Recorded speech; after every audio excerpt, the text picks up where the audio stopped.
Today, I've prepared the biography of Immanuel Kant. Before you fall asleep, make sure to tell us from where you're listening and what time it is. Now, calm down and listen to the story while falling asleep. I'm wishing you a cozy and comfortable night. As you settle into your bed, letting your body sink into the mattress, we'll gently explore the life of one of history's most influential philosophers. Immanuel Kant's story will unfold like a soft blanket around your thoughts, carrying you to the peaceful cobblestone streets of 18th century Prussia.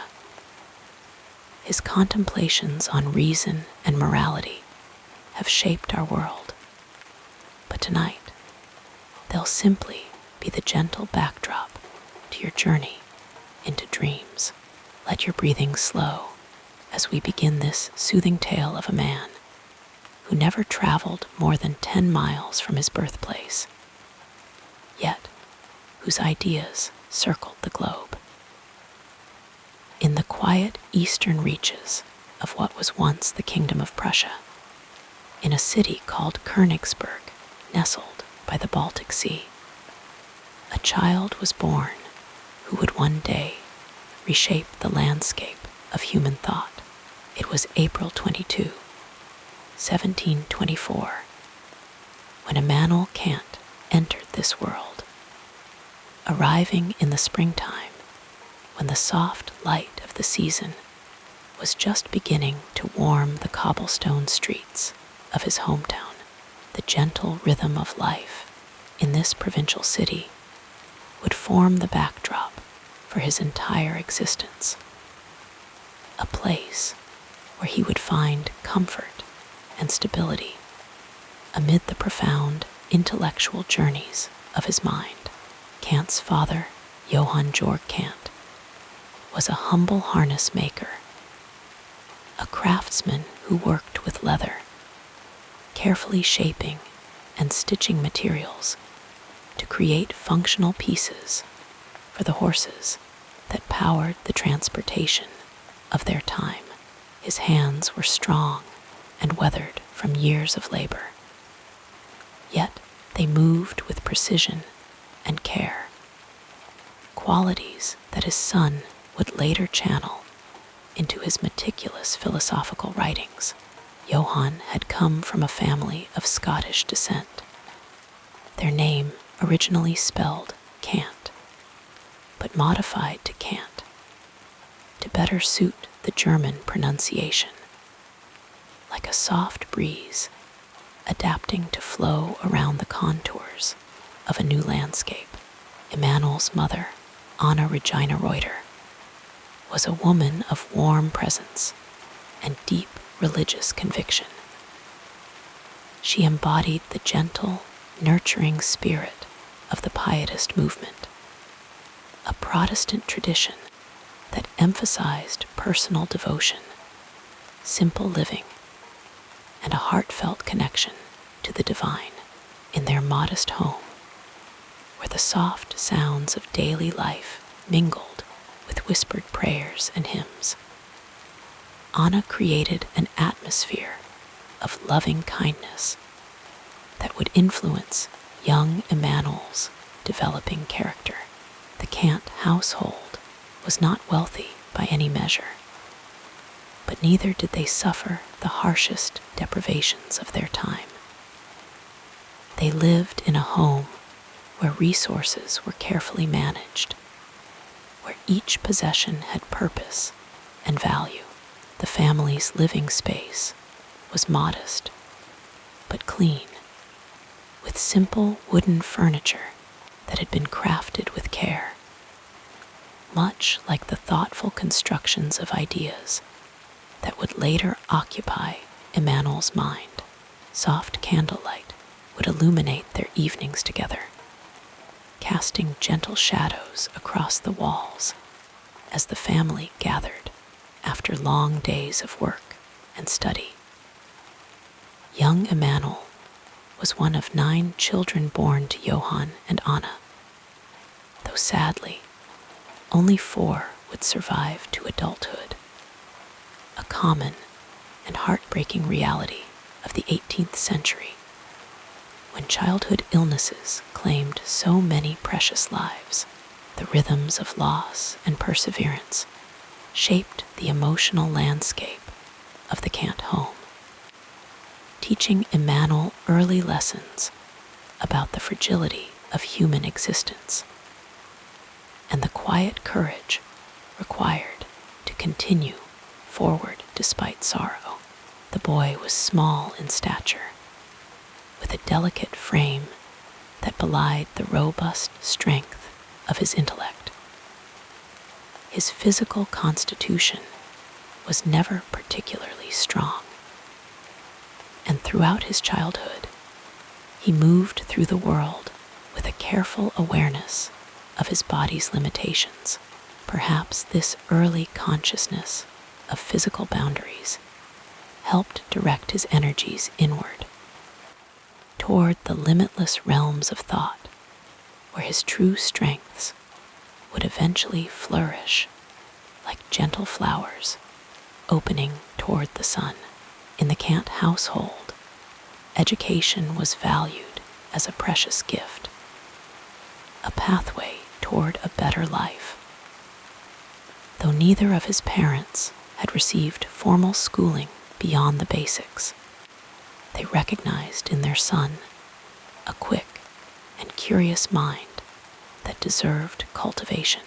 His mother, in particular, noticed how young Immanuel would gaze with wonder at the world around him, asking questions that seemed to reach beyond the immediate and tangible into realms of meaning and purpose. Anna would often take her son for unhurried walks through the countryside surrounding Königsberg, where the gentle rolling landscape met the distant shimmer of the Baltic Sea. During these peaceful journeys, she would speak to him of God's presence in the natural world, encouraging him to see the divine order in the patterns of leaves, the movement of clouds, and the changing seasons. These quiet moments of contemplation beside his mother planted seeds that would later grow into his philosophical explorations of order, meaning, and the human capacity to comprehend the universe. When Immanuel was 8 years old, his mother arranged for him to attend the Collegium Friedrichianum, a pietist school where education was infused with religious devotion. The school day began before dawn, when the children would rise from their beds while the world was still wrapped in darkness and silence. By candlelight, they would prepare themselves for a day filled with rigorous study, prayer, and contemplation. The school's stone buildings stood solid and imposing, their thick walls keeping out the distractions of the outside world, so that young minds could focus on matters of intellect and spirit. At the Collegium, young Kant experienced a structured existence that would influence his lifelong appreciation for routine and order. The day was divided into careful segments, each dedicated to specific subjects and activities. Latin was studied in the morning hours when minds were freshest, followed by theology, mathematics, and history. The students moved through their lessons according to the measured toll of bells that marked the passing hours, creating a gentle rhythm that carried them through each day like a slow-flowing river. The education at the Collegium was demanding, with an emphasis on memorization, recitation, and moral discipline. Students were expected to learn long passages of religious texts and classical works, absorbing not only the words, but also the ethical teachings contained within them. Young Immanuel excelled in these exercises, his mind seemingly designed to retain and organize information in clear, accessible patterns. His teachers noted his exceptional abilities, particularly in Latin and the classics, where he demonstrated not just memory, but understanding that seemed to reach beyond his years. Despite the intellectual stimulation, Kant's school years were not without their difficulties. The strict pietist atmosphere, with its emphasis on human sinfulness and the need for salvation, created a certain heaviness in the emotional atmosphere of the school. Students were constantly reminded of their moral imperfections and encouraged toward humble self-examination. For a sensitive child like Immanuel, these pressures could sometimes feel overwhelming, like dark clouds gathering over the landscape of his developing self-concept. Moreover, the physical regimen at the school was challenging for a boy of his delicate constitution. Students rose early, often in cold rooms where their breath formed visible clouds in the winter air. They were expected to maintain perfect posture during long hours of study, sitting on hard wooden benches that offered little comfort to growing bodies. Meals were simple and sometimes sparse, designed to nourish the body without indulging it. Physical exercise was prescribed, but approached as duty rather than joy, another form of discipline rather than an expression of youthful energy. Yet within this structured environment, Kant found unexpected freedoms.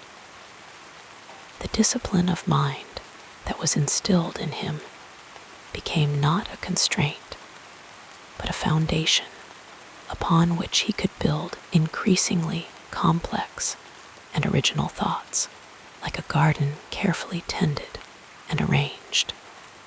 The ordered education he received allowed certain unique flowers of thought to bloom that might have been lost in more chaotic soil.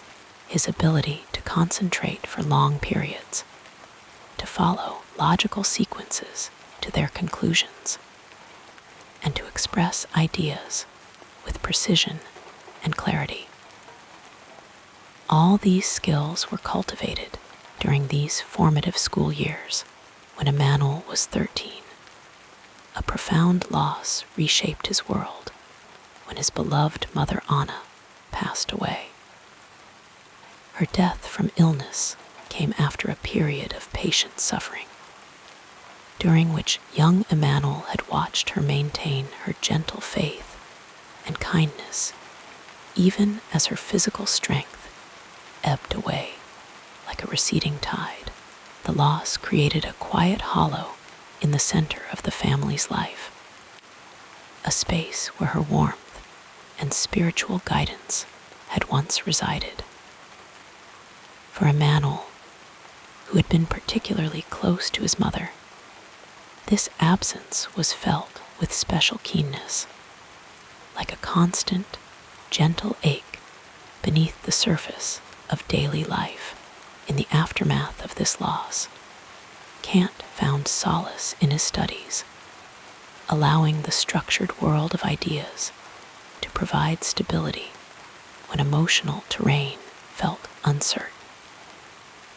His father, though grieving himself, continued to support his son's education, recognizing that the path of learning offered possibilities that extended beyond their current circumstances. Johann Kant would work additional hours at his harness-making shop, his fingers growing more calloused as he earned the money needed to keep his son in school. Each stitch in the leather representing a small investment in Immanuel's future as Kant progressed through his teenage years at the Collegium. His intellectual interests began to take more definite shape, like stars emerging in the evening sky. He was drawn particularly to the classics, the works of ancient Roman and Greek thinkers whose ideas had traveled across centuries to reach the mind of this thoughtful boy in Prussia. The measured cadences of Cicero's prose, the logical structures of Aristotle's arguments, the ethical inquiries of Seneca. These became companions in his mental life, voices that conversed with him across the vast distances of time. Kant also developed a growing fascination with the natural sciences, particularly astronomy and physics. The ordered movements of celestial bodies following predictable paths through the night sky suggested to him a universe governed by comprehensible laws rather than arbitrary forces. During clear evenings, he would sometimes pause in the school courtyard to gaze upward at the stars, feeling a sense of wonder at their distant light and the mathematical precision of their journeys. This early appreciation for the marriage of mathematical order and natural phenomena would later inform his philosophical work, where he sought to understand how the human mind comprehends and organizes the experiences of the physical world. When Kant was 16, another loss altered the landscape of his life when his father passed away. Johann Kant had been a man of few words, but steady presence, his quiet support forming one of the pillars upon which Immanuel's early life had rested. With both parents now gone, like trees that had provided shade suddenly absent from the forest, Kant found himself facing more practical concerns about his future. The financial support that had maintained his education was no longer assured, and questions arose about how he would continue his studies and eventually support himself. In this period of uncertainty, Kant found support from extended family members and from his mentor at school, a teacher named Martin Knudsen, who recognized the extraordinary potential in this quiet, thoughtful student. Knudsen himself was a man of broad intellectual interests, teaching both philosophy and mathematics, and he took a special interest in nurturing Kant's developing mind. During long conversations in Knudsen's book-lined study, where afternoon light filtered through dusty windows, and the scent of old paper created an atmosphere of scholarly comfort, the older man introduced his student to newer currents of European thought, including the works of Gottfried Leibniz, Christian Wolff, and the revolutionary ideas of Isaac Newton. These intellectual encounters opened new horizons for Kant, like windows suddenly revealing previously unseen landscapes. Newton's mathematical explanation of physical forces particularly captivated him, suggesting the possibility of understanding the universe through reason and observation, rather than solely through religious doctrine. These ideas did not replace his religious upbringing, but existed alongside it, creating a rich complexity in his developing worldview, like layers of soil supporting different kinds of growth. At the age of 16, having completed his preliminary education at the Collegium, Kant enrolled at the University of Königsberg, where he would study philosophy, mathematics, and the natural sciences. The university was located in the same city where he had spent his entire life, allowing him to maintain the geographical continuity that seemed to provide him comfort. Indeed, throughout his long life, Kant would rarely travel far from Königsberg, finding in its familiar streets and buildings a stable external environment that perhaps freed his mind for its extensive internal journeys. The university environment offered Kant new freedoms and challenges.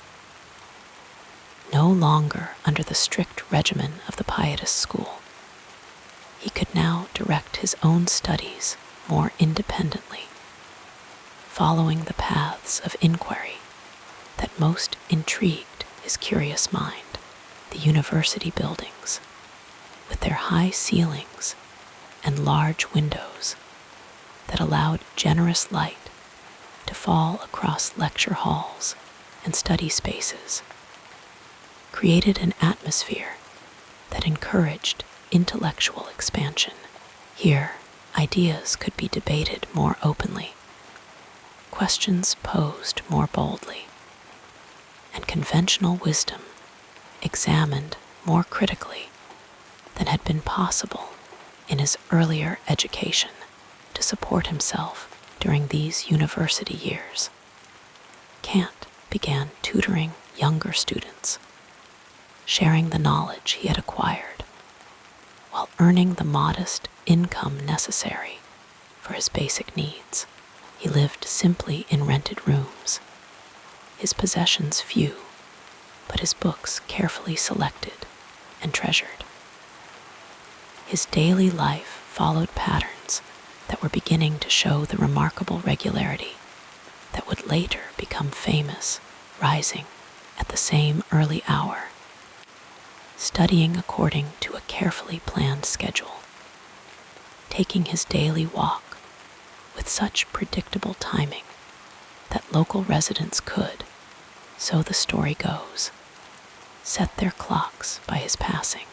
During these formative university years, Kant's intellectual development continued to deepen and broaden like a river gaining tributaries.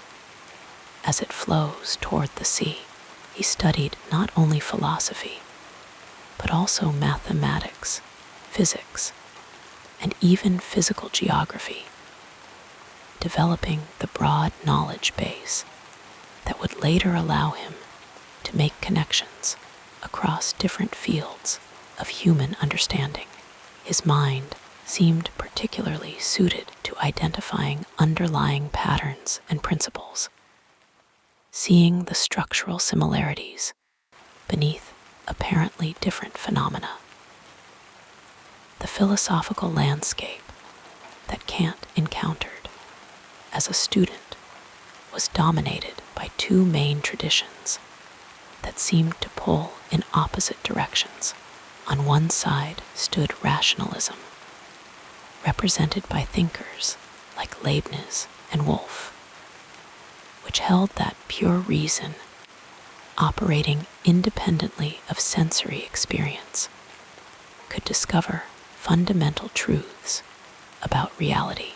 On the other side was empiricism, championed by British philosophers like John Locke and David Hume, which maintained that all knowledge must ultimately be derived from sensory experience, like a traveler standing at a fork in the road. Kant found himself contemplating these divergent paths of thought, sensing that neither alone offered a completely satisfactory journey to understanding. As Kant completed his university studies and began to formulate his own philosophical positions, the seeds planted during his childhood and youth, his mother's pietist faith, his father's practical craftsmanship, the structured education of the collegium, the broader intellectual horizons of the university, all began to synthesize into something new and unique. The quiet boy from Königsberg was developing a voice that would eventually speak to the fundamental questions of human knowledge, ethics, and existence with remarkable originality and depth. The early life of Immanuel Kant, unfolding in the measured rhythms of 18th century Königsberg, may seem outwardly uneventful compared to the dramatic biographies of other historical figures. There were no grand adventures, no dramatic reversals of fortune, no passionate romances or political intrigues to animate his daily existence. Instead, his journey was primarily an interior one, his most significant travels taking place within the landscape of ideas rather than across physical terrain. Yet in this seemingly quiet life, foundations were being laid for intellectual contributions that would reshape human understanding as profoundly as any revolution or conquest. Like gentle rainfall that over time alters the very shape of mountains. Let us drift further into the story as we explore the next part of this fascinating journey. In the quiet Baltic port city of Königsberg, nestled along the southeastern shores of the Baltic Sea, the Kant family story began to unfold many generations before the birth of the philosopher who would one day bring fame to their name. The Kant lineage traced back through the mists of time to simple, hard-working folk who had made their home in this northern region, where German and Slavic cultures gently intermingled beneath ever-changing skies. Immanuel Kant's paternal grandfather, Richard Kant, was a harness maker who had settled in the small town of Memel, now known as Klaipėda in present-day Lithuania. The family name itself holds whispers of their heritage, possibly derived from the ancient Prussian word Kanta, meaning edge or rim, perhaps suggesting ancestors who once lived along the edges of forests or waterways. Some family stories, passed down through generations, suggested that their forebears might have originated from Scotland, with the name possibly having evolved from Kant, though this remained a gentle family legend rather than established fact, like a soft blanket of possibility draped over their ancestral past. Richard's son, Johann Georg Kant, born around 1683, would become Immanuel's father. Johann learned the trade of harness making and leatherworking, crafts requiring patience, precision, and steady hands. These were qualities that would later find philosophical expression in his son's methodical thinking. Johann was known for his honest character and dedication to craftsmanship, creating saddles and harnesses that were respected throughout Königsberg for their reliability and careful construction. His workshop was a place of quiet industry, filled with the soothing scents of leather and oils, the rhythmic sounds of tools shaping materials into useful forms. In the early 1700s, Johann Georg Kant moved from Memel to Königsberg, following the pathways of opportunity that led many craftsmen to seek their fortunes in larger towns. Königsberg was then a city of about 40,000 inhabitants, a place where the amber trade flourished, and where the Prussian dukes had established their seat of power. The city breathed with the gentle rhythm of commerce, education, and religious life, its streets winding between medieval buildings and along the banks of the Prigel River. It was in Königsberg that Johann Georg met Anna Regina Reuter, a young woman born around 1697, who would become Immanuel's mother. Anna came from a family with roots in Nuremberg, her father having been a saddle maker who had relocated to Königsberg. There was something poetic in this meeting of two people whose fathers had practiced the same craft, as though their lives had been slowly stitched together by the same threads that bound the leather in their father's workshops. Anna Regina possessed a gentle spirit and a deep religious devotion influenced by pietism, a movement within Lutheranism that emphasized personal devotion, practical benevolence, and a direct relationship with God. Her faith was not merely a collection of doctrines, but a living presence that infused her daily activities with meaning and purpose.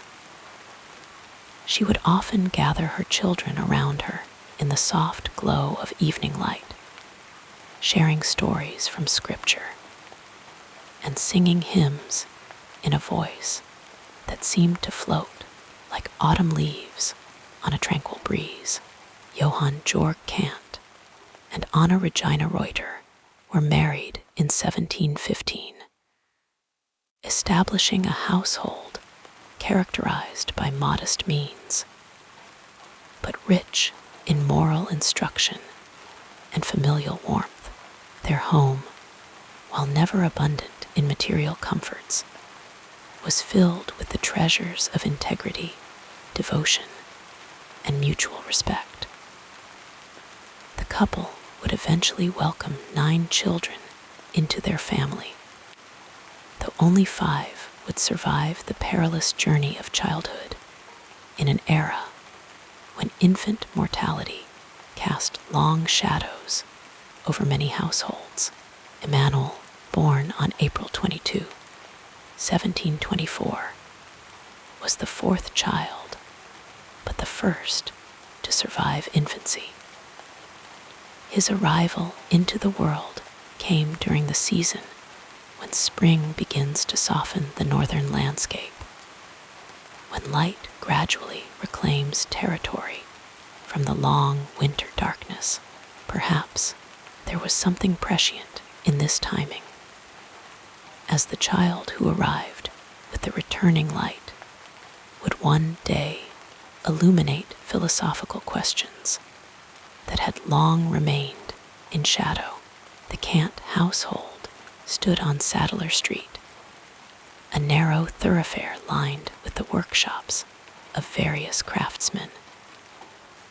Their home was modest but clean, with low-ceilinged rooms warmed by tile stoves during the cold Baltic winters. The furnishings were simple and practical, crafted with the same attention to function that Johann brought to his leatherwork. Wooden floors worn smooth by generations of footsteps creaked gently beneath the family's movements, like quiet notes in the domestic symphony of their daily lives. Daily life in the Kant home followed patterns as regular as the phases of the moon. Johann would rise before dawn, moving quietly through the stillness to begin his work in the adjacent workshop.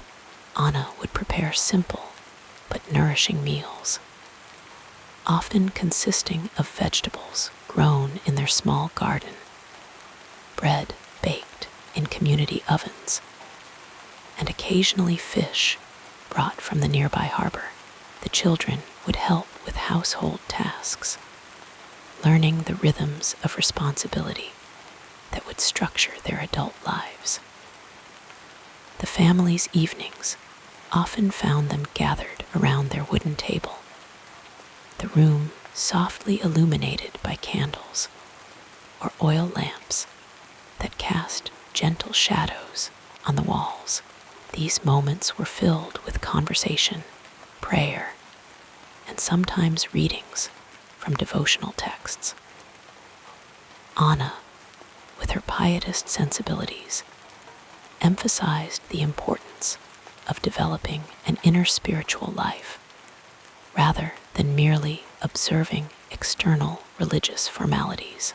She would speak to her children about the divine presence that permeated all creation, her words flowing like a tranquil stream that nourished their developing souls.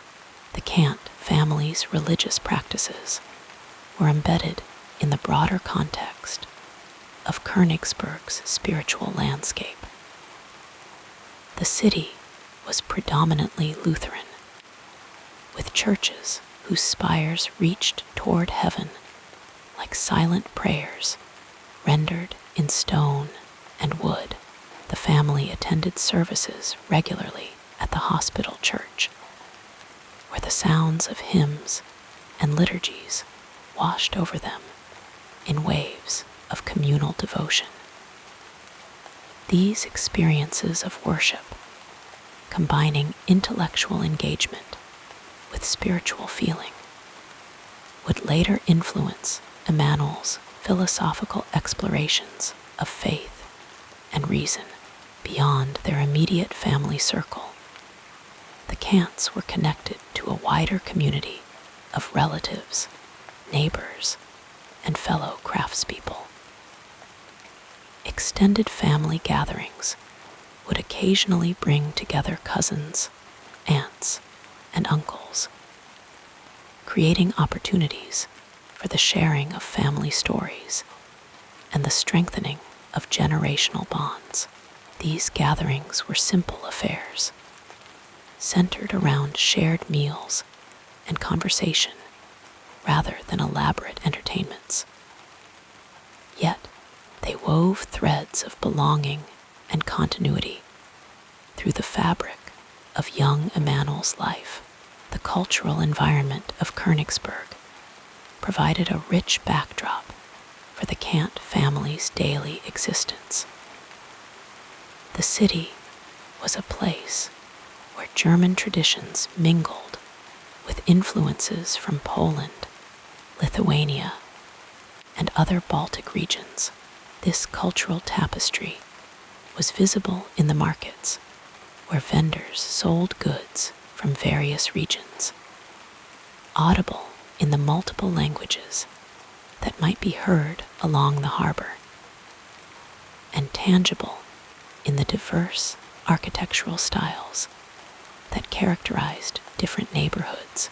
Seasonal rhythms shaped family traditions throughout the year. The arrival of spring was celebrated with the cleaning and refreshing of their home, as windows were opened to welcome fresh air after the long confinement of winter. Summer brought opportunities for walks along the Prigel River or in the linden-lined promenades of the city, where the Kant children might collect interesting stones or observe the varied birds that inhabited the region. Autumn was a time for preserving garden harvests and preparing for the coming cold, while winter gathered the family closer to their hearth, their evenings illuminated by storytelling and handcrafts. The family's economic circumstances, while never abundant, provided for their basic needs through Johann's steady work and Anna's careful management of household resources. They lived with the quiet dignity of those who find contentment in sufficiency rather than excess, who measure wealth in relationships and integrity rather than possessions. This ethos of moderation and finding value in the essential rather than the superfluous would later find expression in Immanuel's philosophical writings on ethics and the good life. Tragedy visited the Kant household when Immanuel was just 13 years old. His beloved mother, Anna Regina, whose gentle guidance had shaped his early moral and spiritual development, passed away after an illness, her light dimming like a candle, reaching the end of its wick. Her death cast long shadows across the family's life, leaving Johann to raise their children alone while continuing his work as a harness maker. The loss of his mother affected young Immanuel deeply, instilling in him both a profound sense of mortality and a lasting appreciation for the moral teachings she had imparted in the years following Anna's death. The family's bonds were tested, but ultimately strengthened as they learned to navigate their changed circumstances together. Johann continued to provide for his children with steady dedication, his workshop remaining a place of consistent industry even as grief lingered in the corners of their home. The older siblings took on additional responsibilities, helping to maintain the household and look after the younger children. Through these challenges, the values of duty, perseverance, and mutual support that had been central to family life became even more deeply ingrained. The educational landscape of Königsberg offered opportunities that would prove crucial to young Immanuel's development. The city was home to various schools, including the Collegium Friedrichianum, a pietist institution where Kant would eventually study. Before entering formal education, however, his initial learning took place within the family circle, where his mother taught him to read and introduced him to religious texts, and his father demonstrated the value of precision and craftsmanship through his work. The Kant family's social position placed them within what might be called the respectable working class of Königsberg. They were neither wealthy merchants nor impoverished laborers, but rather belonged to the stable middle ground of skilled artisans who formed the backbone of urban society. This position afforded young Immanuel a vantage point from which he could observe various social strata, developing an understanding of human nature across different circumstances that would later inform his universal ethical principles. Throughout his childhood, Immanuel absorbed the values exemplified by his parents. His father's precision, reliability, and work ethic, his mother's moral earnestness, compassion, and spiritual depth. These qualities became the foundation upon which he would later build his philosophical framework. Like rich soil, nurturing the seeds of ideas that would eventually grow into conceptual forests. The cultural context of Prussia in the early 18th century provided further influences on the developing mind of young Kant. This was the age of Frederick William I and later Frederick the Great, a time when Prussia was transforming from a minor German state into a significant European power. The emphasis on order, duty, and rationality that characterized Prussian governance would find echoes in Kant's later philosophical systems, which sought to establish rational foundations for knowledge and ethics.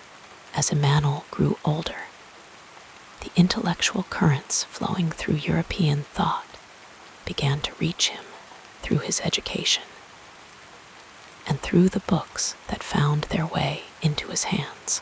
The Enlightenment was gathering momentum, challenging traditional authorities and advocating for the power of human reason to understand the world and improve society.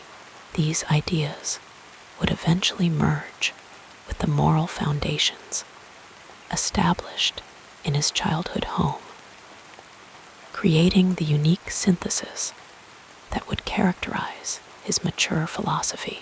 The Kant family story is not one of dramatic events or extraordinary circumstances, but rather a narrative of quiet dignity, consistent values, and the profound influence that seemingly ordinary lives can have on the development of extraordinary minds.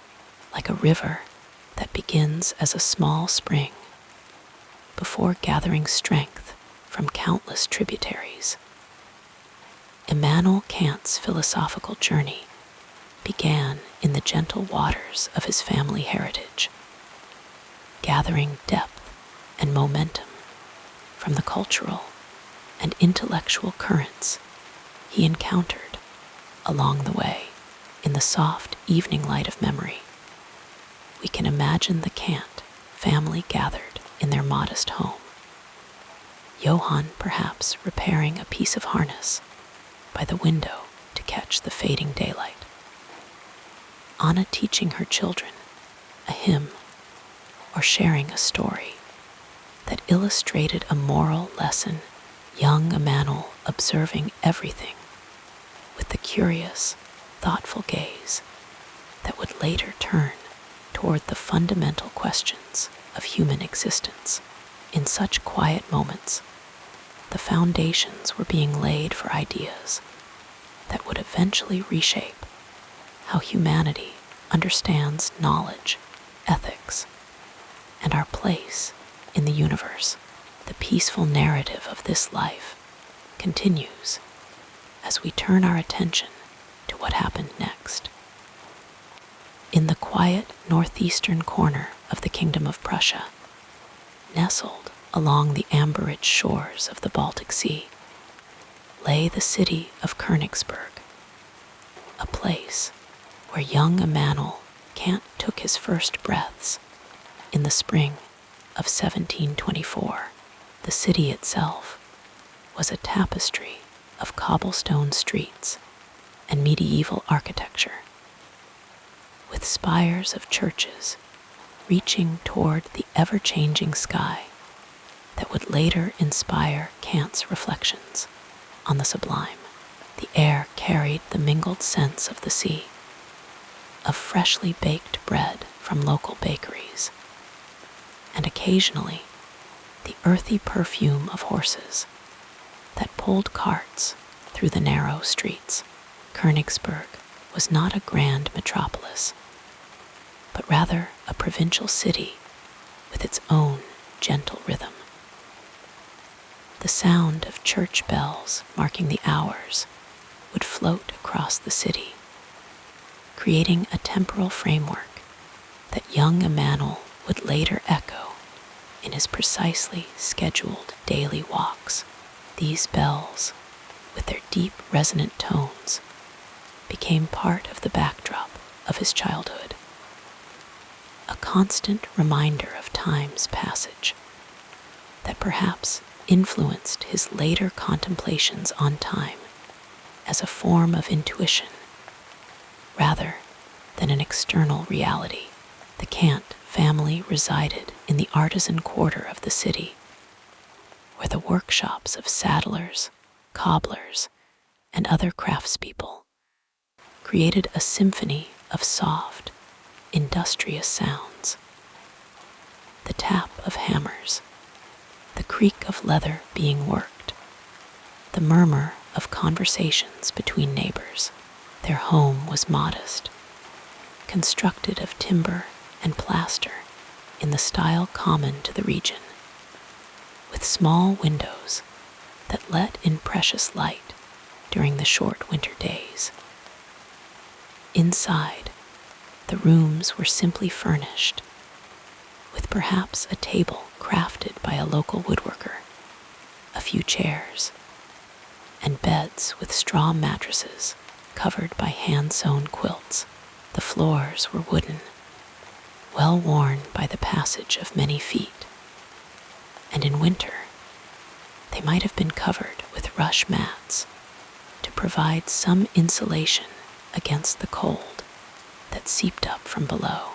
A ceramic stove would have been the heart of the home during the long Baltic winters, radiating a gentle warmth that drew the family together in the evening hours. The soft glow of candles, or perhaps a simple oil lamp, would illuminate their activities. Johann Kant working on harnesses or saddles he would sell, Anna Kant mending clothes or teaching her children their letters by the flickering light. The rhythm of life in the Kant household followed the natural cycles of the seasons and the structured patterns of Protestant piety. Mornings would begin early, with the pale light of dawn barely filtering through the windows. The scent of porridge cooking over the fire might have been young Immanuel's first sensory experience of the day, accompanied by the quiet movements of his mother as she prepared for the family's needs.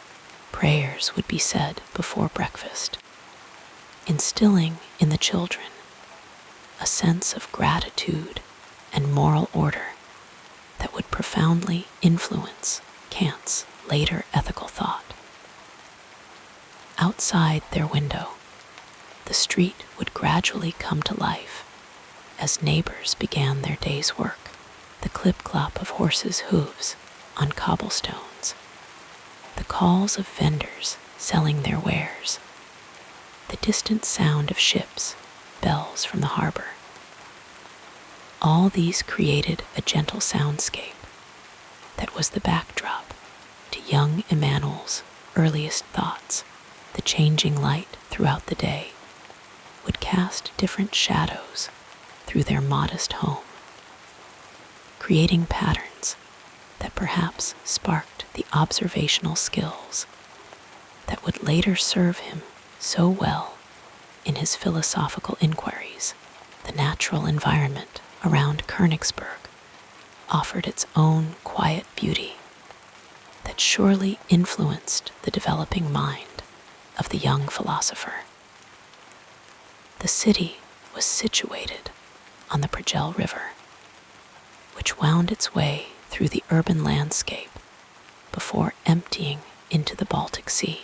The river brought the sense of water plants and occasionally fish, while also serving as a commercial artery that connected the city to the wider world. On calm days, the surface of the water would reflect the sky and buildings in a mirror image that perhaps suggested to young Immanuel the relationship between appearance and reality. that would later become central to his philosophy. Beyond the city walls lay fields and forests that changed with the seasons. The fresh green of spring giving way to the golden abundance of summer, then to the russet and amber tones of autumn, and finally to the hushed white blanket of winter. These cycles of nature, observed year after year, may have contributed to Kant's understanding of the regularity of natural laws and the importance of pattern in human understanding. That the social environment of Kant's childhood was shaped by the religious values of pietism, a movement within Lutheranism that emphasized personal devotion, moral integrity, and a direct relationship with God.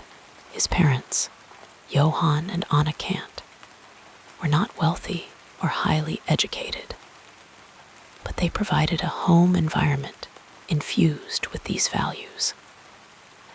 The emphasis on duty, honesty, and the importance of intention rather than mere outward conformity to rules would later find philosophical expression in Kant's ethical writings, particularly his concept of the categorical imperative. The Kant household, while materially simple, was rich in moral instruction, and the quiet dignity of lives lived according to principle. Young Immanuel would have observed his father's dedication to craftsmanship, the care taken to create harnesses and saddles that were not merely functional, but represented the best work he could produce. This everyday example of taking pride in one's work and fulfilling one's duties with excellence surely influenced Kant's later emphasis on duty as the cornerstone of ethics. His mother, Anna, though not formally educated, possessed a natural intelligence and sensitivity that she passed on to her son. In the evening hours, as the family gathered around the warmth of the stove, she might have shared simple stories that contained moral lessons, or led the children in hymns whose lyrics spoke of divine love and human responsibility. These quiet moments, filled with the soft glow of firelight and the gentle voice of his mother, created an emotional foundation of security and moral certainty that Kant would carry with him throughout his life. The broader community of Königsberg provided another layer of influence on young Immanuel's development. The city was home to a university, founded in 1544, which created an intellectual atmosphere that eventually would welcome Kant as both student and professor. Even in his childhood, the presence of scholars and students in the city meant that books and ideas circulated more freely than in many provincial towns of the era. Perhaps on market days, when the family ventured into the city center, young Immanuel might have observed students in discussion or noticed books displayed in the windows of shops, awakening an early curiosity about the world of learning. The changing seasons brought different rhythms to daily life in Königsberg. Summer days were long, with light lingering until late in the evening, allowing children to play outdoors, while adults might sit on benches outside their homes, conversing with neighbors as they completed small tasks. The scent of gardens would mingle with the aromas from cooking fires, creating a sensory tapestry that was uniquely summer. Autumn brought the harvest and preparations for winter, vegetables being stored, wood being stacked for the cold months ahead, the making of preserves and pickles to sustain the family when fresh food was scarce. Winter transformed Königsberg into a quieter, more inward-focused place. Snow muffled the sounds of the city, and families spent more time indoors. The short days meant that candles and lamps were lit early, creating pools of warm light in the gathering darkness. This was a time for indoor crafts, for stories told around the fire, for lessons learned by the limited light available. The Kant family, like their neighbors, would have drawn closer together during these months, sharing warmth and companionship as the wind whistled around the eaves of their home. Spring brought renewal, both to nature and to the spirits of the city's inhabitants. The first green shoots pushing through the soil, the return of birds with their morning songs, the gradual warming of the air. All these changes would have been observed by young Immanuel with the keen attention that would later characterize his philosophical observations. The seasonal cycle, with its predictable patterns yet infinite variations, perhaps planted the seeds for his later understanding of how the human mind imposes order on the diversity of sensory experience. The educational environment of Kant's early years was primarily shaped by his home and his mother's teachings. But as he grew older, he began to attend the local Collegium Friedrichianum, a school with strong pietist influences.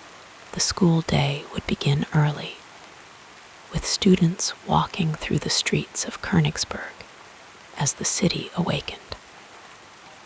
The school building itself was austere, designed to foster discipline and focus rather than comfort or aesthetic pleasure. Inside, the classrooms would have been simply furnished with wooden desks and benches, perhaps a blackboard, and little else to distract from the serious business of learning. The curriculum emphasized religious instruction, classical languages, and moral development over scientific or practical knowledge. The atmosphere was strict, with an emphasis on discipline and obedience that some biographers suggest was oppressive to the young Kant.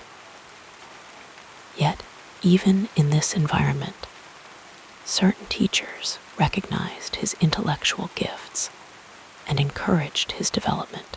The sounds of Latin recitations, the scratch of quill pens on paper, the stern voices of instructors, these formed the auditory landscape of his school days. As Kant progressed in his education, the world of ideas began to open before him like a vast landscape glimpsed from a hilltop. The intellectual currents of the Enlightenment were beginning to reach even provincial Königsberg, challenging traditional authorities and advocating for the power of human reason. These new ideas mingled with the moral foundations established in his childhood home, creating fertile soil for the unique philosophical synthesis that would eventually emerge in his mature work.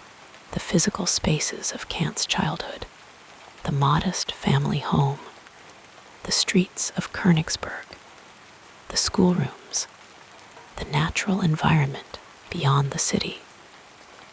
All contributed to shaping his sensibilities and his way of engaging with the world. The regularity of daily routines, the changing patterns of light and shadow through the seasons, the sounds and scents that formed the backdrop to his early thoughts. These sensory experiences became part of the fabric from which his philosophical ideas would later be woven in the quiet evenings of his childhood home. As the family gathered in the circle of light cast by candle or lamp, young Immanuel might have gazed into the flame and begun to wonder about the nature of light itself, about how we perceive the world around us, about the relationship between what appears to our senses and what truly is. These early wonderings, nurtured in the simple but morally rich environment of his family home, would eventually blossom into philosophical inquiries that would transform Western thought. The gentle rhythm of life in 18th century Königsberg, with its blend of urban and natural elements, its mixture of practical craftsmanship and religious devotion, its cycles of seasons and daily routines, provided a foundation of order and pattern that would later be reflected in Kant's systematic approach to philosophy. The child who observed the stars above the Baltic Sea would one day write of the two things that filled him with awe: the starry heavens above and the moral law within, both of which had their roots in the physical and social environment of his childhood. As you relax deeper, let us now softly explore the next chapter of this soothing biography. In the soft-hued mornings of 18th century Königsberg, young Immanuel Kant would make his way through the cobbled streets to the Collegium Friedrichianum, the prestigious Latin school where his formal education began. The school, with its tall windows that let in streams of gentle light across worn wooden desks, was a place of strict discipline and rigorous classical education. Here, in rooms where time seemed to move with deliberate slowness, Kant spent his formative years from the age of 8 until 16, absorbing the rhythms and structures of Latin grammar, the flowing cadences of classical texts, and the measured patterns of theological instruction. The Collegium, founded on pietist principles, emphasized not only intellectual development, but also spiritual devotion. The headmaster, Franz Albert Schultz, a man with kind eyes but firm convictions, took a personal interest in the bright, slender boy whose quiet attentiveness stood out among his peers. Schultz, who also served as the family's pastor, recognized something special in young Immanuel, a particular quality of mind, a patience with difficult concepts, a willingness to sit with uncertainty until clarity emerged, like the gradual lightening of the sky before dawn. In these early school days, Kant's schedule was marked by gentle repetition, morning prayers, as the first light touched the spires of Königsberg, followed by hours of Latin recitation, theological discussions, and mathematical exercises. The school day would unfold like a carefully composed piece of music, each subject flowing into the next. The voices of teachers and students rising and falling in the peaceful rhythm of learning. Though the discipline was strict, there was a comforting predictability to these days that suited Kant's temperament, nurturing in him an appreciation for order that would later characterize his philosophical work. During these years, Kant developed a particular fondness for Latin, spending long, quiet afternoons translating the works of Cicero and Lucretius. The logical structure of Latin, with its elegant system of cases and conjugations, appealed to his methodical mind. He would often lose himself in the gentle task of translation, the world around him fading as he carefully rendered Latin phrases into German, finding the perfect word to capture a nuanced meaning, like a craftsman selecting just the right tool for a delicate task. When Kant turned 16 in the autumn of 1740, the soft golden light of a new chapter in his education began to dawn. He enrolled at the University of Königsberg, a place that would become his intellectual home for the remainder of his life. The university, nestled in the heart of the city near the banks of the Prigel River, was a collection of old buildings where generations of scholars had walked and thought before him. As he crossed the threshold for the first time, the smell of old books and polished wood enveloped him like a comforting blanket. At the university, Kant's intellectual horizons expanded like ripples on a still pond. His first mentor was Martin Knudsen, a professor of logic and metaphysics, whose gentle guidance would shape Kant's early philosophical development. Knudsen, with his soft-spoken manner and penetrating intellect, introduced the young student to the works of Isaac Newton and Gottfried Wilhelm Leibniz. In Knudsen's study, a room lined with books where the afternoon light filtered through dusty windows, Kant would sit for hours, listening to his teacher explain the principles of Newtonian physics or the intricacies of Leibnizian metaphysics. Knudsen lent Kant books from his personal library, treasures to be handled with care, and returned with thoughts to share.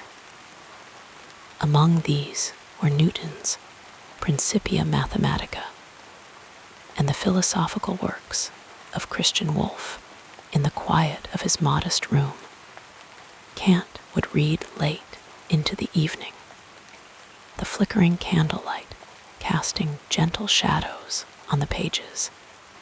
As he absorbed these influential texts, the elegant mathematical descriptions of the physical world in Newton's work appealed to his sense of order, while Wolff's systematic approach to philosophy provided a model for comprehensive thinking. During these university years, Kant's days took on a new rhythm.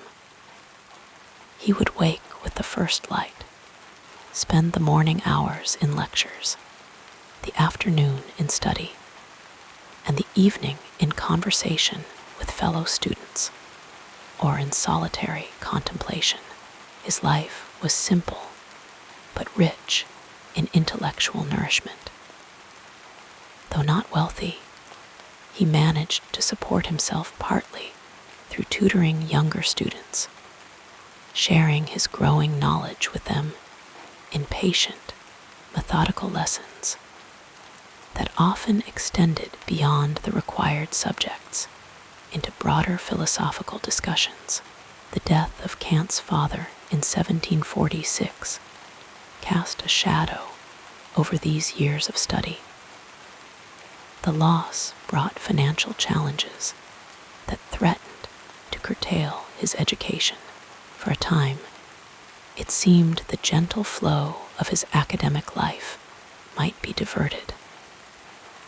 Yet Kant persevered, taking on additional tutoring work and simplifying his already modest lifestyle. These years of material constraint taught him a kind of disciplined contentment that would later be reflected in his ethical writings. An understanding that happiness does not depend on abundance, but on the harmony between one's needs and one's circumstances. After completing his university studies, Kant entered a period that scholars often call his silent years, a time of quiet gestation for the ideas that would later revolutionize philosophy. Unable to secure an academic position immediately, he worked for nearly a decade as a private tutor for noble families in the countryside surrounding Königsberg. These years, from 1748 to 1754, took him away from the familiar streets of his home city to the expansive landscapes of rural Prussia. In the gentle rolling countryside, amid fields that changed with the seasons from the soft green of spring to the golden hues of summer and the russet tones of autumn, Kant continued his intellectual development in relative solitude. The houses where he tutored were spacious compared to his childhood home, with libraries where he could continue his reading and gardens where he could walk and think. The rhythm of life in these country houses was different from the urban pace of Königsberg, more attuned to natural cycles, more spacious in its allocation of time. During these tutoring years, Kant's daily walks became an essential part of his routine, a habit he would maintain throughout his life. In the quiet of these rural pathways, with only the sounds of birds and wind and distant farm activities to accompany his thoughts, many of his early ideas began to take shape. There was something about the steady rhythm of walking that seemed to harmonize with the movement of his thinking, allowing concepts to unfold naturally, like flowers opening in the morning light. When Kant returned to Königsberg in 1754 to resume his academic career, he brought with him not only the fruits of his continued study, but also a deeper appreciation for the natural world and its orderly processes. He submitted his thesis on fire and began lecturing at the university as a private docent, an unsalaried position that allowed him to teach, but required him to collect fees directly from students. His early lectures covered a surprisingly broad range of subjects: mathematics, physics, logic, metaphysics, and even physical geography. Students were drawn to his classes not by any dramatic flair in his presentation, for his delivery was measured and methodical, but by the clarity of his thinking and his ability to make complex ideas accessible. In these early teaching years, Kant's intellectual development continued its gentle, steady pace. He published essays on various topics, including his Universal Natural History and Theory of the Heavens. In 1755, which proposed what would later be known as the Kant-Laplace hypothesis about the formation of the solar system. The work showed his ability to think beyond the boundaries of established knowledge, to imagine processes unfolding over vast periods of time, an intellectual patience that mirrored his personal temperament. The 7 Years' War, which began in 1756, brought challenges to Königsberg and to Kant's academic life. The city came under Russian occupation, disrupting the normal functioning of the university and the broader intellectual community. Yet even in these troubled times, Kant maintained his habits of study and writing, adapting to circumstances with the same quiet resilience he had shown after his father's death. The war years reinforced in him a longing for peace and a belief in the possibility of rational cooperation among nations, themes that would later emerge in his political writings. As Kant moved through his 30s and into his 40s, his thinking began to shift in subtle but significant ways. He continued to read widely, absorbing the empiricism of David Hume and the rationalism of continental philosophers. Hume's skepticism about causality, which Kant would later say awakened me from my dogmatic slumber, presented a profound challenge to his understanding of how we know the world. This intellectual encounter, like a gentle but persistent rain that gradually changes the shape of a landscape, began to transform Kant's philosophical outlook. The appointment of Kant to the position of professor of logic and metaphysics at the University of Königsberg in 1770, when he was 46 years old, marked the beginning of a new phase in his life and work. His inaugural dissertation on the form and principles of the sensible and intelligible world contained the seeds of what would later develop into his critical philosophy. In this work, like a gardener carefully preparing soil for planting, he began to distinguish between the world as we experience it through our senses and the world as it might be in itself. These were years of deep contemplation, of ideas forming slowly like crystals in a quiet solution. In his study, with its simple furnishings and books arranged in careful order, Kant would sit for hours, thinking through problems of epistemology, metaphysics, and the foundations of science. The publication of the Critique of Pure Reason in 1781, when Kant was 57 years old, represented the culmination of this long period of intellectual development. The work, which explored the limits and possibilities of human knowledge, was the product not of sudden inspiration, but of years of patient, methodical thinking.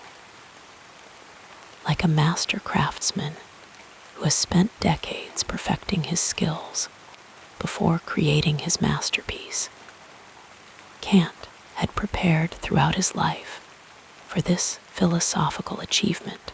The Critique was followed by other major works: the Critique of Practical Reason, the Critique of Judgment, and various essays on ethics, politics, religion, and history.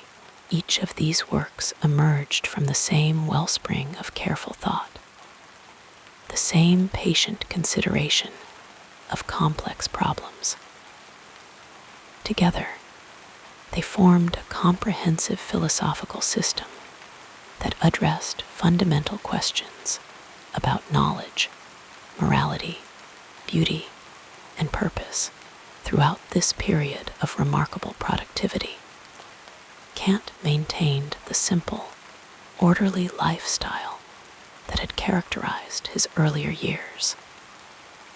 His daily routine became legendary for its regularity. The morning walk at precisely the same time each day, the afternoon writing session, the evening meal with friends. This external order seemed to both reflect and support the internal order of his thinking, creating a harmonious environment in which his ideas could continue to develop and mature. As we reflect on Kant's education and intellectual development, we see a life characterized not by dramatic turning points, but by steady, cumulative growth, like a tree that adds a ring each year, gradually increasing in strength and stature. From the Latin school to the university, from his years as a tutor to his decades as a professor, Kant absorbed influences and developed ideas at a measured pace that allowed for deep integration and systematic connection. The philosophical revolution that Kant initiated was not the product of youthful brilliance or sudden insight, but of lifelong dedication to careful thinking, a gentle persistence that transformed Western philosophy as profoundly as the slow movement of water transforms a landscape. In his life and work, we find a reminder that some of the most significant achievements come not from rushing, but from allowing ideas to develop at their natural pace, like stars that have been forming for eons before their light reaches our eyes. Our soothing biography continues with a look at the next important period in this incredible life. Immanuel Kant's journey through life was not one of solitary brilliance, but rather a quiet, steady accumulation of wisdom shaped by the gentle guidance of mentors, the quiet inspiration of role models, and the deep influence of thinkers who came before him, like the slow, deliberate strokes of a painter, adding layers to a masterpiece. These relationships left their mark on his mind, each one contributing to the philosophical vision that would later illuminate the world. One of the earliest and most formative influences in Kant's life was his mother, Anna Regina. Though she had little formal education, she possessed a deep piety and an unwavering moral compass that left an indelible impression on her son. Long after her passing, Kant would speak of her with profound respect, recalling how she would take him on walks through the countryside around Königsberg, pointing out the beauty of nature while instilling in him a sense of wonder and reverence for the world. Her teachings were not delivered in the form of lectures, but rather in the quiet moments, stories of honesty, kindness, and duty that settled into his young mind like seeds that would later blossom into his ethical philosophy. At the Collegium Friedrichianum, the Latin school where Kant spent his early years, he encountered another figure who would shape his intellectual path, Franz Albert Schultz, the school's director. A devoted pietist, Schultz emphasized discipline diligence, and the importance of rigorous thought, all qualities that would come to define Kant's own approach to philosophy, though the strict routines of the school were not always easy for the young Kant. Schultz's influence was one of quiet encouragement rather than harsh enforcement. He recognized the boy's potential and nurtured his curiosity, guiding him through the classical texts that would form the foundation of his later inquiries when Kant entered the University of Königsberg. He found himself under the wing of Martin Knudsen, a professor whose lectures bridged the worlds of philosophy, mathematics, and natural science.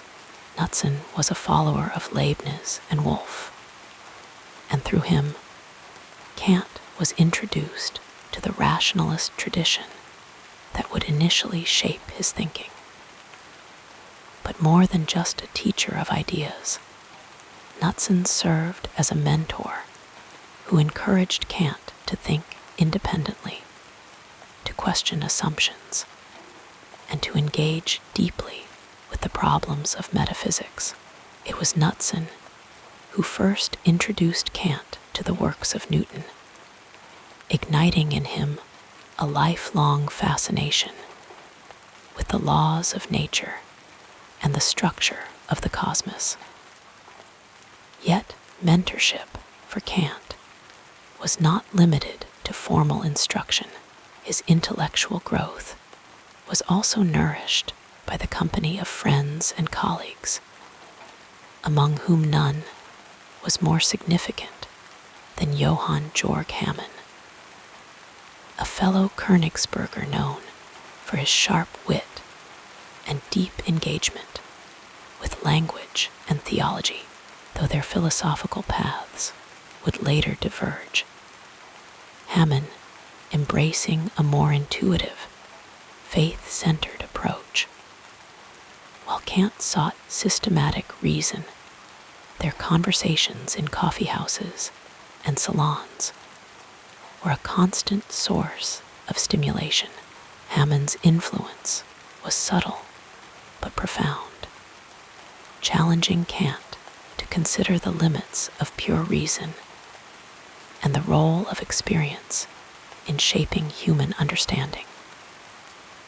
Beyond personal relationships, Kant's thought was deeply shaped by the great minds of the past, whose works he absorbed with the same methodical care he applied to his daily routine. Kant often recounted how reading Hume's skeptical critique of causality forced him to reconsider the foundations of knowledge, setting him on the path toward his own critical philosophy. It was a moment of intellectual awakening, not in the form of a sudden revelation, but as a slow dawning, like the gradual lightening of the sky before sunrise. Another profound influence was Jean-Jacques Rousseau, whose writings on morality and human nature resonated deeply with Kant. He spoke of reading Rousseau's Emile Asterisk with such absorption that he neglected his daily walks, a rare disruption in his famously disciplined routine.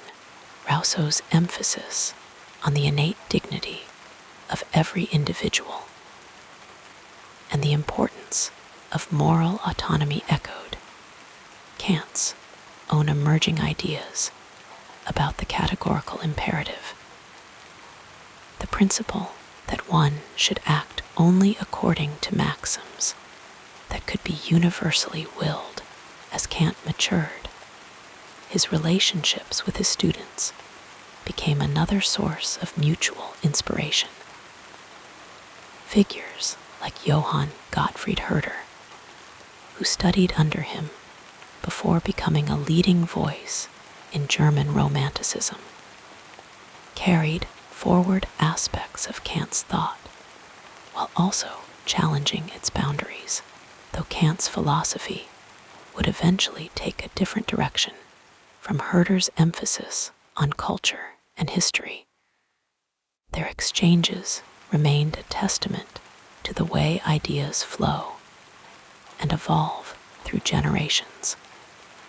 Like a river branching into smaller streams, each finding its own path. In his later years, Kant's circle included younger philosophers who looked to him as a guiding figure, though he never sought to impose his views on them. Figures like Friedrich Schiller and Wilhelm von Humboldt engaged with his work, sometimes critically, but always with the deep respect owed to a thinker who had reshaped the landscape of philosophy. Even in old age, Kant remained open to dialogue, his mind as receptive as it had been in his youth, though now tempered by the wisdom of decades of reflection. The story of Kant's intellectual development is not one of isolated genius, but of a mind shaped by countless voices, some speaking directly to him, others echoing across centuries. His philosophy emerged not in a vacuum, but in quiet conversation with those who had come before him, those who walked beside him, and those who would carry his ideas forward like the steady ticking of a clock in a quiet room. These influences worked upon him slowly, each one contributing to the harmony of thought that would become his legacy. And so, as we imagine Kant in his study, surrounded by books and lost in contemplation, we see not a solitary figure, but a man in dialogue with his mother's gentle lessons, his teacher's patient guidance, his friends' probing questions, and the great thinkers whose words lingered in the air like the soft glow of candlelight. It was in these quiet exchanges, these unhurried reflections, that his philosophy took shape, growing like a tree in the Königsberg soil, rooted in tradition, yet reaching always toward the light. Let your mind float with these gentle recollections as we move forward in our story. Before Kant became the towering figure of philosophy who shaped the thoughts of generations, he was a young scholar, quietly making his way through the world of academia, a world that was both demanding and uncertain. His early career unfolded slowly, like the turning of pages in an old book, each chapter revealing new challenges, small triumphs, and the steady accumulation of wisdom that would later define him. After completing his studies at the University of Königsberg, Kant found himself in that delicate phase of life, familiar to so many young thinkers, caught between the idealism of student days and the practical realities of earning a living. For nearly a decade, he worked as a private tutor, guiding the children of wealthy families in the countryside. These were quiet years spent in rural estates where the rhythm of life moved at the pace of changing seasons. The work was humble, but it gave him time to think, to read, and to refine his own ideas away from the pressures of academic life. In these tranquil surroundings, Kant absorbed the lessons of the natural world, the slow unfurling of leaves in spring, the hushed stillness of winter snow. He observed the minds of his young pupils with the same patience, learning how knowledge takes root in different soils. Though he was not yet writing the grand philosophical works that would later make his name, these years were far from idle. They were a time of quiet incubation, a period where the foundations of his thought were laid brick by brick, unseen but essential. Eventually, he returned to Königsberg, the city that would remain his home for the rest of his life. In 1755, he secured a position as a private dozent, an unsalaried lecturer who earned his keep through the fees paid by students who attended his courses. It was a precarious existence, one that required tireless work and frugal living. But Kant, ever disciplined, embraced the challenge with quiet determination. His lectures covered a wide range of subjects: physics, mathematics, geography, and of course, philosophy. He spoke with clarity and precision, though not yet with the commanding authority that would later define his mature works. His students, many of them younger than himself, found in him a teacher who was patient, methodical, and deeply committed to the pursuit of truth.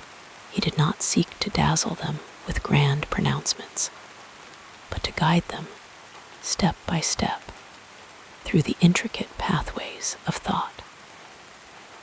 During these early years, Kant also began publishing his first scholarly works.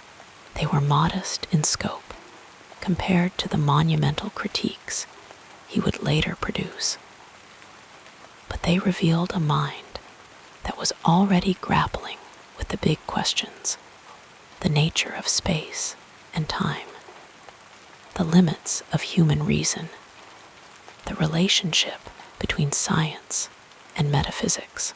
His first major work, Thoughts on the True Estimation of Living Forces, 1747, was written while he was still a student, a tentative exploration of forces in nature that showed both his ambition and his willingness to question established ideas. The intellectual climate of the time was one of transition. The Enlightenment was in full swing, its ideals spreading across Europe like the first light of dawn. Thinkers like Rousseau and Voltaire were challenging old hierarchies, while scientists like Newton had reshaped humanity's understanding of the cosmos. Kant, standing at the crossroads of these currents, was both a product of his time and a thinker who would eventually transcend it. Yet success did not come quickly. For years, he remained on the fringes of academia, his brilliance recognized by a small circle, but not yet by the wider world. He applied multiple times for professorships, only to be passed over. Financial stability eluded him, and there were moments when he must have wondered whether his dedication to philosophy would ever be rewarded. But Kant was not one to be deterred by setbacks. He continued writing, lecturing, thinking, his work unfolding like a slow, deliberate meditation. One of his most important early friendships was with Johann Georg Hamann, a fellow Königsberg intellectual, whose ideas were often at odds with Kant's own. Hamann, a deeply religious thinker, challenged Kant's rationalist tendencies, forcing him to confront the limits of pure reason.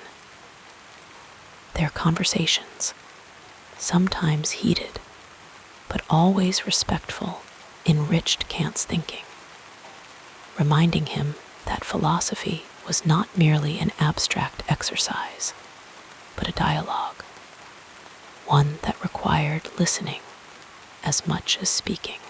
Another key figure in these early years was Martin Knudsen, Kant's former teacher, who had introduced him to the works of Newton and Leibniz.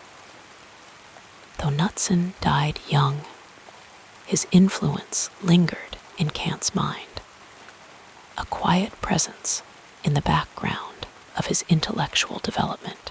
Kant's early writings on cosmology and natural science bore the imprint of these teachings, even as he gradually began to move beyond them. By the 1760s, Kant's reputation was growing, albeit slowly. His essay Inquiry, concerning the distinctness of the principles of natural theology and morality, 1764, earned him recognition from the Berlin Academy, a small but significant step forward. Yet he remained, in many ways, an outsider, a thinker who did not quite fit into the dominant schools of philosophy.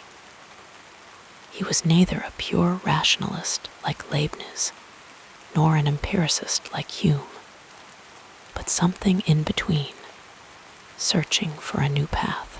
At the time, however, he was still piecing together his own system, testing ideas, refining arguments, always with the patience of a craftsman shaping wood into something lasting. The turning point would come later, after years of quiet labor. But these early struggles, the financial uncertainty, the repeated rejections, the slow process of finding his voice, were all part of the journey. They were the necessary groundwork, the unseen roots of a tree that would one day bear fruit. And so, as we picture Kant in these early years, we do not see the famous philosopher of the Critique of pure reason asterisk, but a man still finding his way, earnest, hardworking, undeterred by obscurity. He rises early, walks the same streets of Königsberg each day, delivers his lectures with care, and returns home to his books, his thoughts unfolding in the quiet hours of evening. There is a rhythm to his life, a steady persistence that carries him forward, one step at a time. The world outside may have been changing rapidly, but Kant's progress was unhurried. He was not a man swept up in currents of fashion or fame. His philosophy, like his life, would be built slowly, with deliberation, each idea examined, tested, and refined before being set into place. And in that patient, methodical way, the foundations of something extraordinary were being laid, not with fanfare, but with the quiet certainty of a man who knows that true understanding cannot be rushed. Drifting like clouds across the evening sky, we now move to the next part of this calming life story.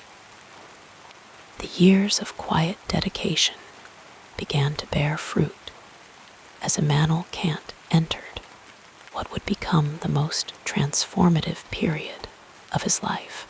It was a time of deep reflection, where the ideas he had carefully nurtured in solitude finally coalesced into something profound.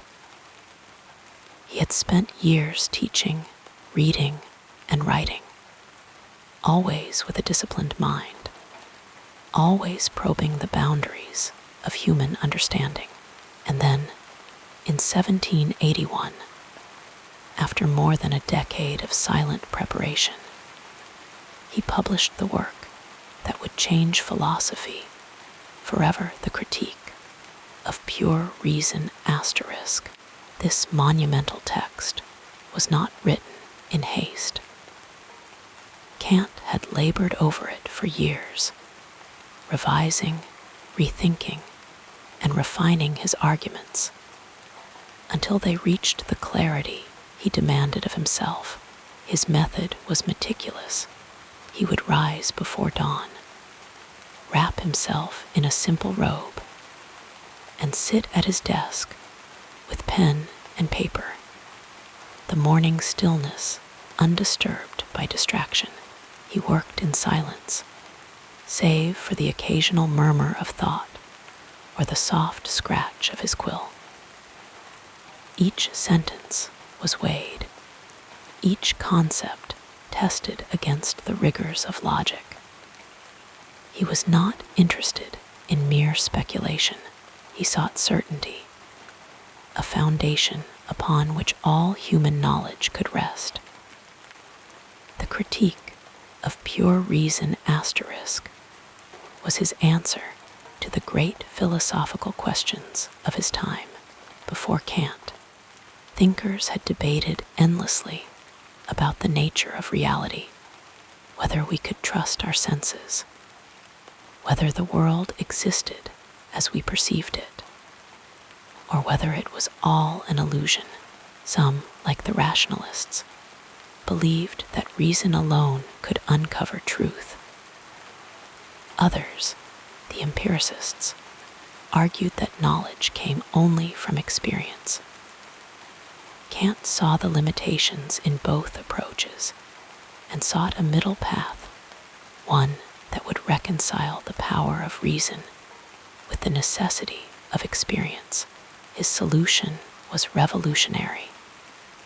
He proposed that the human mind does not passively receive knowledge, but actively shapes it.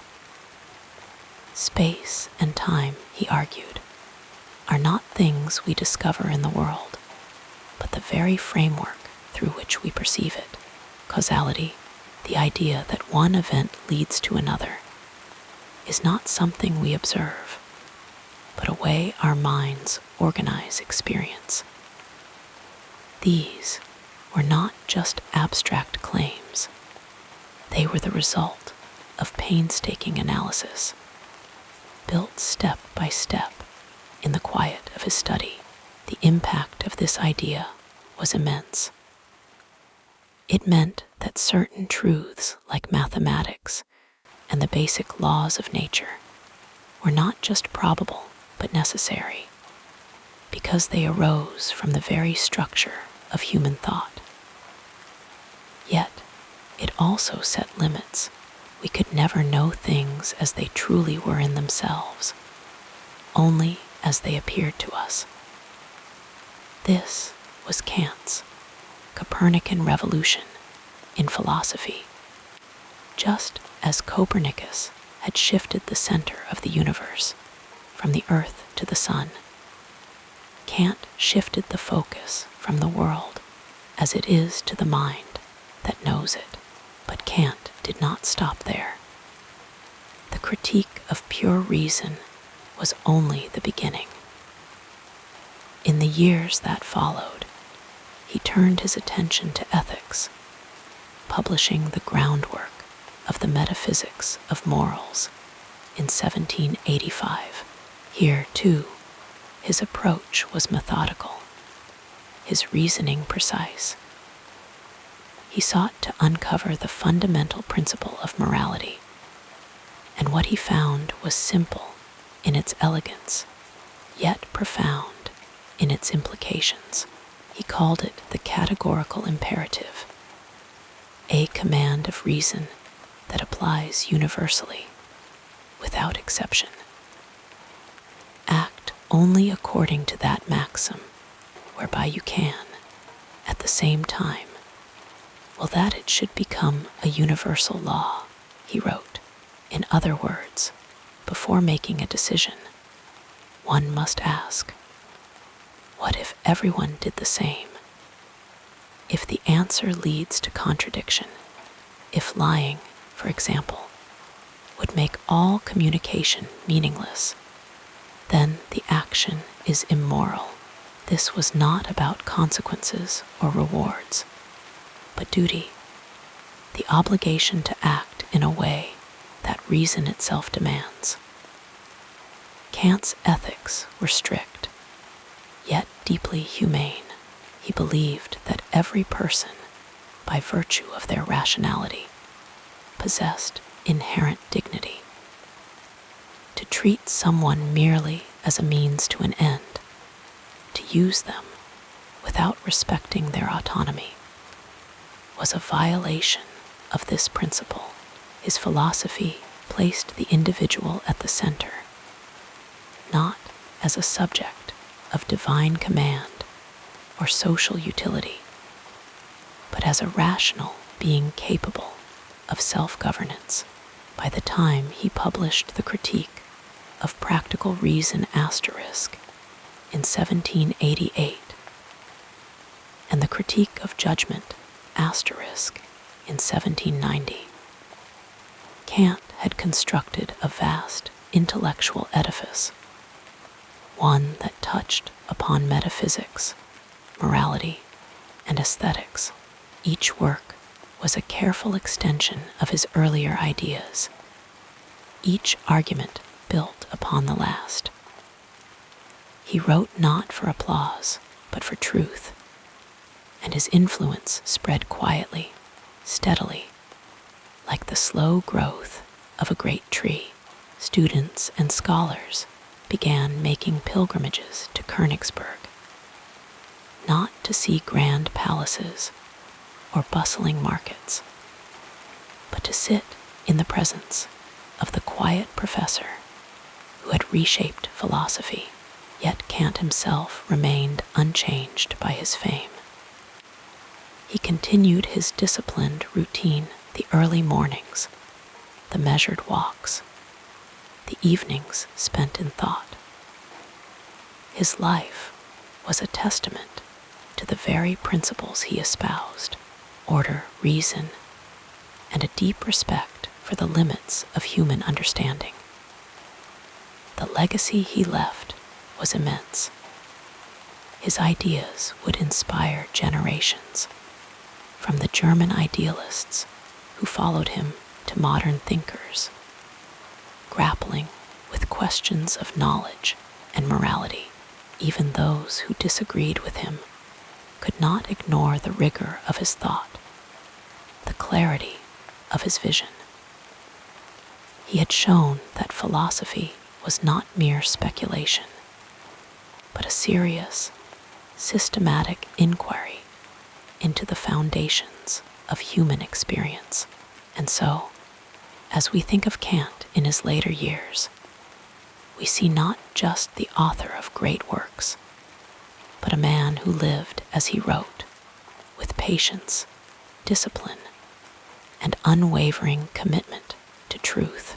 His contributions were not flashes of brilliance, but the result of decades of quiet labor, of ideas examined and re-examined in the stillness of his study.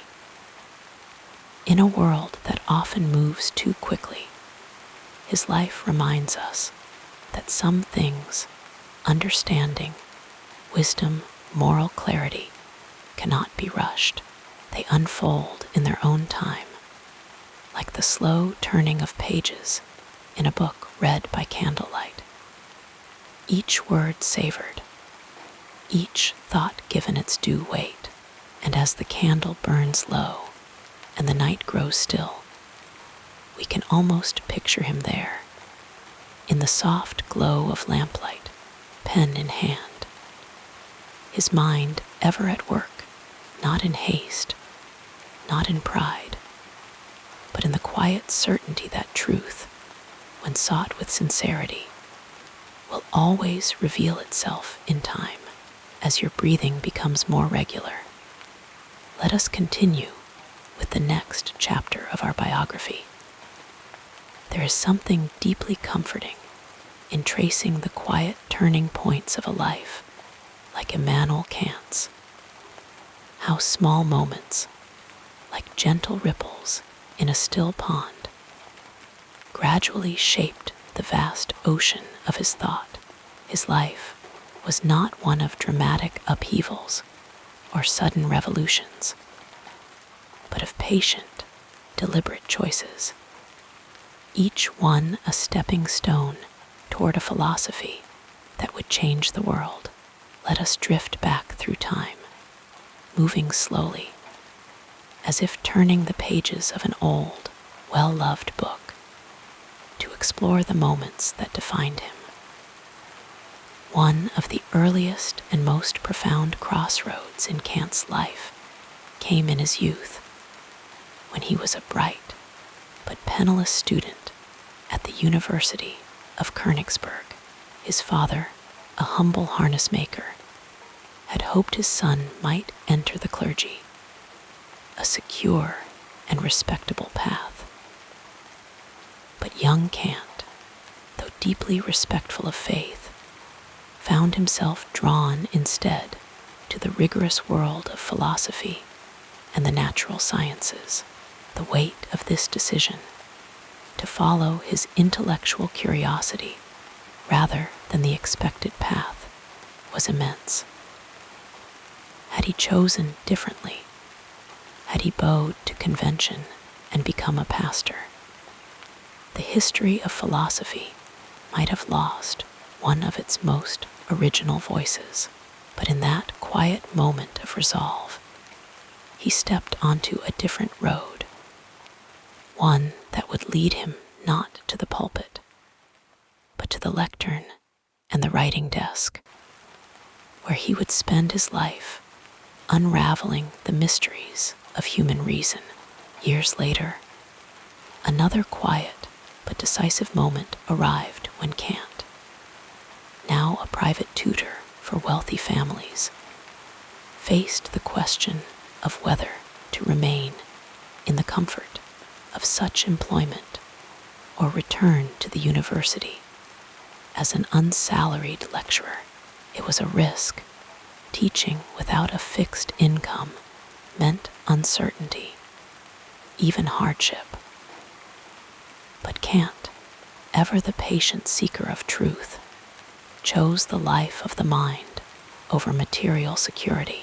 Those early years as a lecturer were lean, filled with long hours and modest means.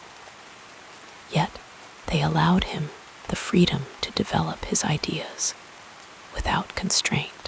Had he stayed as a tutor, his thoughts might never have found their full expression, constrained by the expectations of patrons. Instead, the lecture halls of Königsberg became the proving ground for his ideas, where he honed his ability to speak clearly, to argue persuasively, and to think with unparalleled depth. Perhaps the most famous turning point in Kant's life came in 1770, when he was finally appointed a full professor at the University of Königsberg. This was not just a professional milestone, but an intellectual one, for it marked the beginning of his so-called critical period, the decade of silence in which he published almost nothing, laboring instead in deep reflection. During these years, he wrestled with the problems that would define his greatest works, questions about the limits of human knowledge, the nature of morality, and the possibility of freedom. It was a time of immense discipline, of rising at the same hour each day, of walking the same path through the city, of thinking, rethinking, and refining. Had he rushed, had he given in to the pressure to produce, his philosophy might have remained fragmented, unfinished. But his patience, his willingness to wait until the ideas were fully formed, resulted in the critique of pure reason, a work that would forever alter the course of philosophy. Even within this period of quiet labor, there were smaller, yet no less significant, choices. Kant's decision to engage with the work of David Hume, for instance, was pivotal. Hume's skepticism had, in Kant's own words, awakened him from his dogmatic slumber, forcing him to confront the limitations of traditional metaphysics.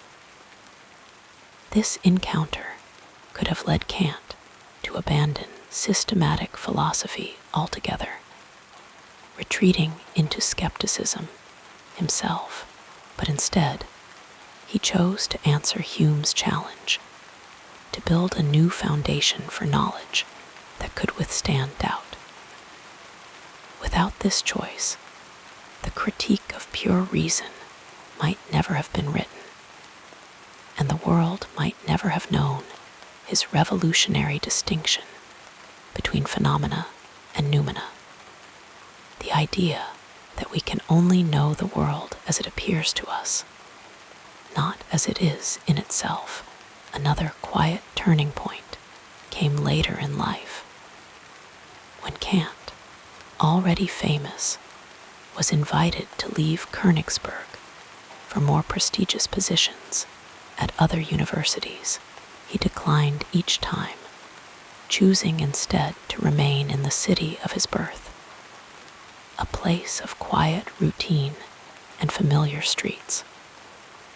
To some, this might have seemed a small decision, but for Kant, it was a reaffirmation of his deepest values, the belief that true work requires stability, that thought flourishes in consistency.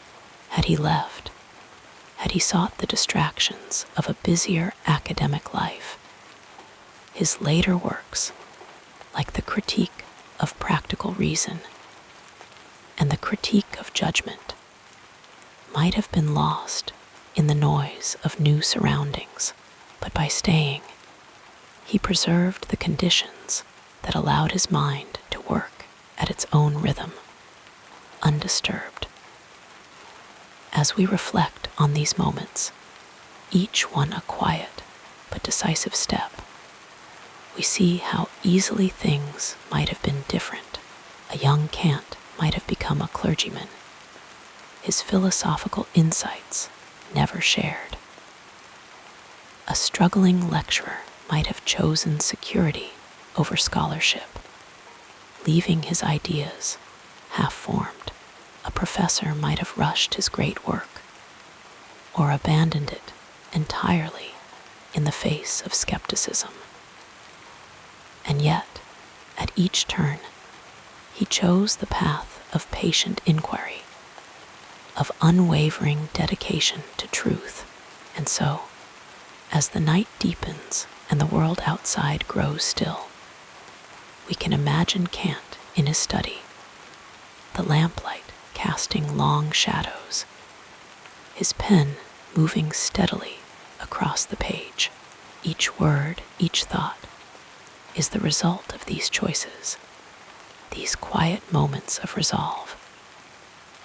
His life reminds us that greatness is not always born in grand gestures, but in the small, steady decisions to think deeply, to wait, to trust in the slow unfolding of understanding. And as we drift toward sleep, there is comfort in knowing that some truths, like the turning of the stars, reveal themselves only to those who have the patience to watch and wait. The calming story continues as we gently examine what happened next in this remarkable journey. Immanuel Kant's life, though often remembered for the solitude of his study and the meticulous order of his days, was quietly woven with relationships that shaped him in ways both subtle and profound.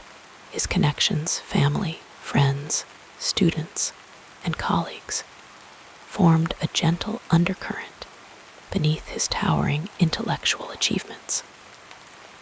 They were the quiet companions on his journey, offering warmth, challenge, and sometimes even sorrow, all of which deepened his understanding of the human heart as much as the human mind. His earliest bonds were with his family, simple and devout people, who instilled in him the values of discipline and integrity. His mother, Anna Regina, was a woman of tender piety, whose quiet strength left an indelible mark on him. She would take young Immanuel by the hand on walks through Königsberg, pointing out the beauty of nature, teaching him to observe, to wonder.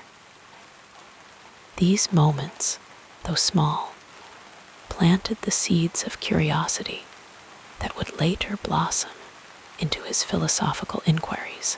When she passed away when he was just 13, the loss was profound, a quiet ache that lingered in the corners of his thoughts.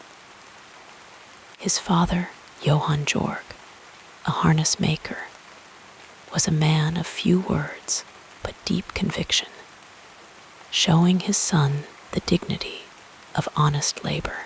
Kant would later speak of his parents with quiet reverence, acknowledging how their humble lives had shaped his own commitment to duty and moral clarity.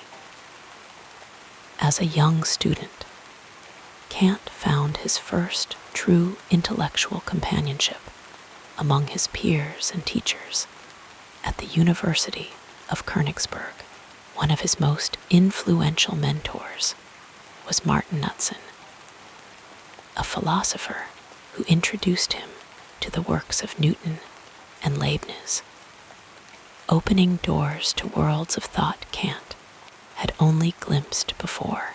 Knudsen saw promise in the young scholar and encouraged him, lending him books, discussing ideas late into the evening.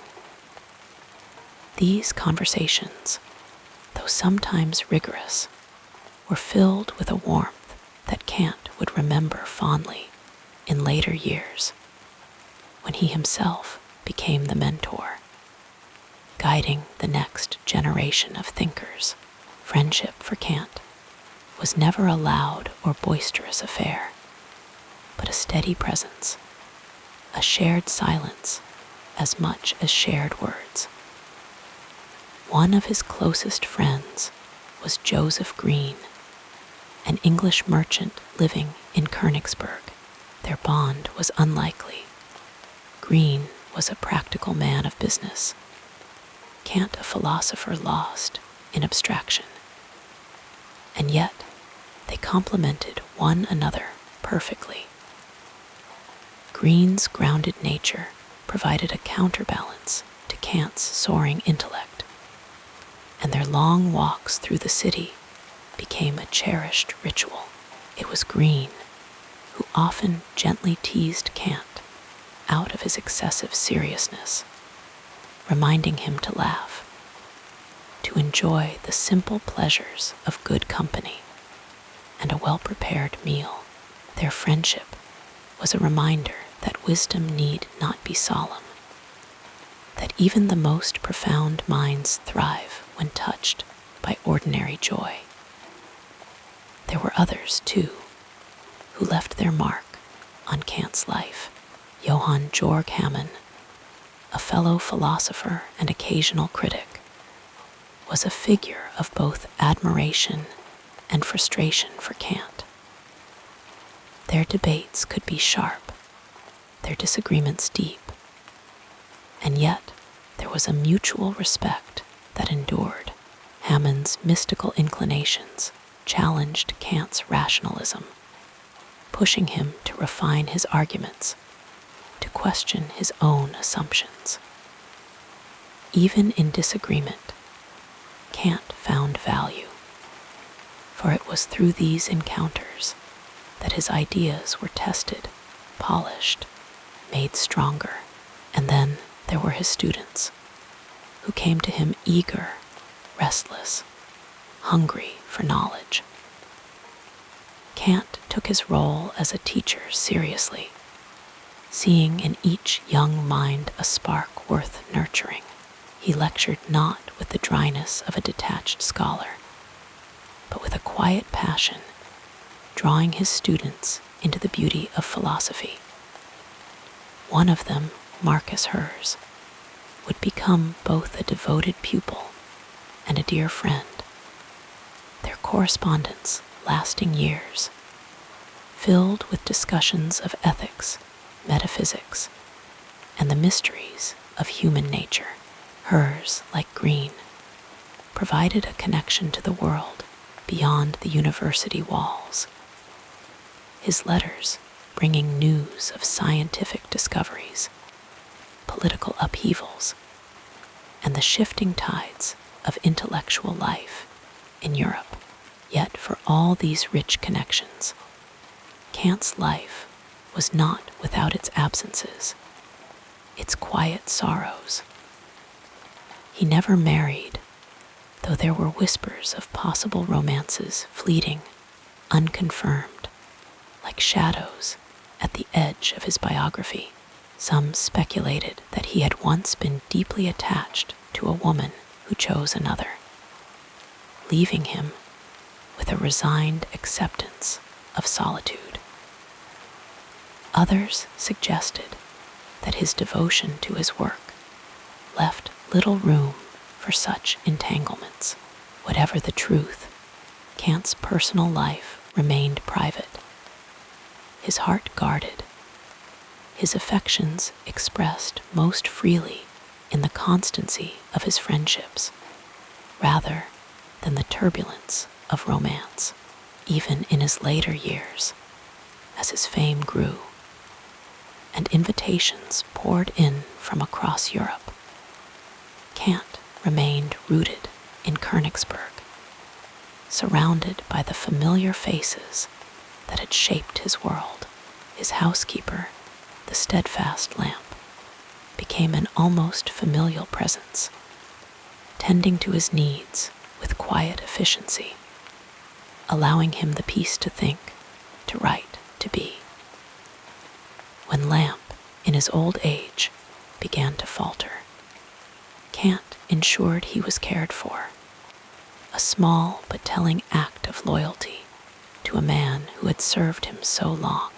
And then there were the final years, when Kant's once sharp mind began to soften, when the routines that had structured his life became harder to maintain. Even then, his friends did not abandon him. They visited, read to him, sat with him in the quiet of his fading strength. In those moments, the bonds forged over decades revealed their truest depth, not in grand declarations, but in simple presence, in the willingness to accompany him to the edge of silence. As we reflect on these relationships, we see how they shaped the man as much as his books did. They were the quiet counterpoint to his intellectual labors, the human warmth that kept his philosophy from becoming too abstract, too detached from the lived experience it sought to understand. Through them, Kant learned patience, humility, the value of listening as much as speaking. And though he never wrote a treatise on friendship or love, his life spoke volumes, showing that even the most solitary of thinkers is never truly alone, that every great mind is nourished by the hearts that surround it. And so, as the night grows deeper and the stars turn slowly above, we can imagine Kant not only in his study, but in the company of those who walked beside him, his mother's hand in his, Green's laughter in his ears, the eager faces of his students before him. These connections, though quiet, were the threads that wove through his days, softening the edges of his solitude, reminding him that even the most profound truths are discovered not in isolation, but in the gentle interplay of minds and hearts. And as sleep draws near, there is comfort in knowing that even the greatest thinkers are, in the end, human, shaped by love, by loss, by the quiet, enduring bonds that make a life whole. Allow yourself to sink deeper into comfort as we explore the next phase of this soothing biography. Immanuel Kant's life, though often remembered for its rigorous intellectual discipline, was also filled with small, quiet moments of warmth, little rituals, and personal joys that softened the edges of his famously structured existence. His days, so carefully measured by the clock, were not without tenderness, without the small indulgences that make a life feel lived rather than merely thought. Each morning, long before the rest of Königsberg stirred, Kant would rise, his frail frame wrapped in a simple dressing gown. He would take his time preparing his morning coffee, a ritual he cherished, grinding the beans himself with slow, deliberate motions. The scent of coffee filled his modest rooms, mingling with the faint aroma of the tobacco he occasionally allowed himself in his pipe, though he was careful never to overindulge. He believed in moderation in all things, even pleasure, and so these small comforts were taken with a kind of quiet reverence. Breakfast was a solitary affair, but not a lonely one. He enjoyed a simple meal, bread with butter, perhaps a little honey, while reading the newspaper, keeping up with the world beyond his books. Though he rarely traveled, he was deeply curious about distant lands, about the unfolding of history, and these morning moments allowed him to feel connected to the wider sweep of human affairs. After breakfast, he would step outside for his daily walk, a habit so precise that the townspeople were said to set their clocks by it.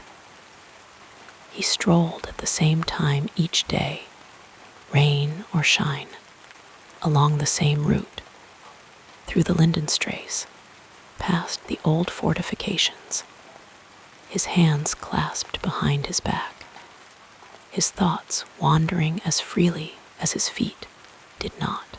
These walks were more than exercise. They were a way of thinking in motion.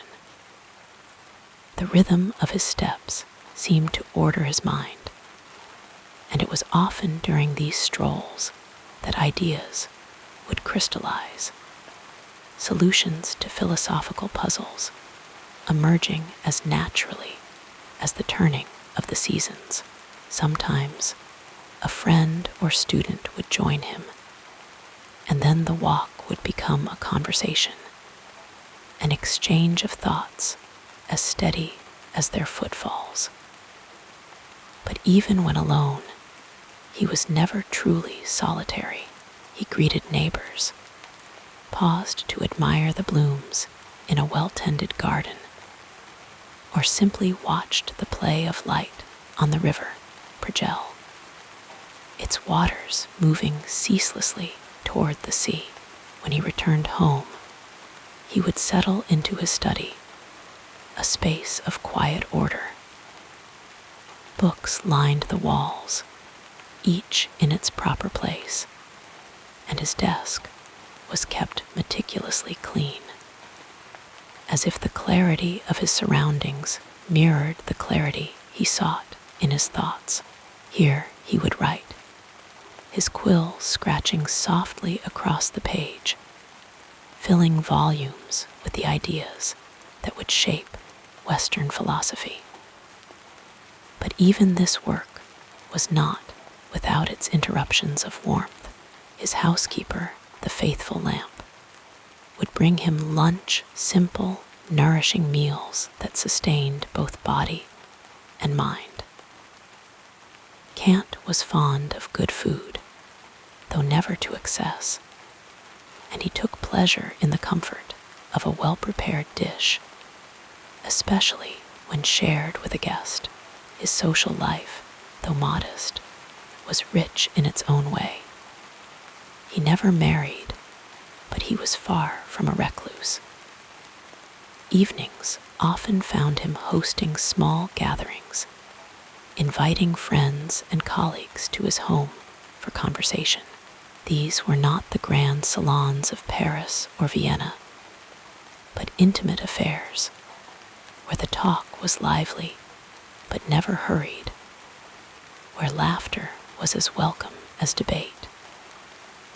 His close friend Joseph Green was a frequent visitor, a merchant whose wit and worldly experience provided a counterbalance to Kant's more abstract musings.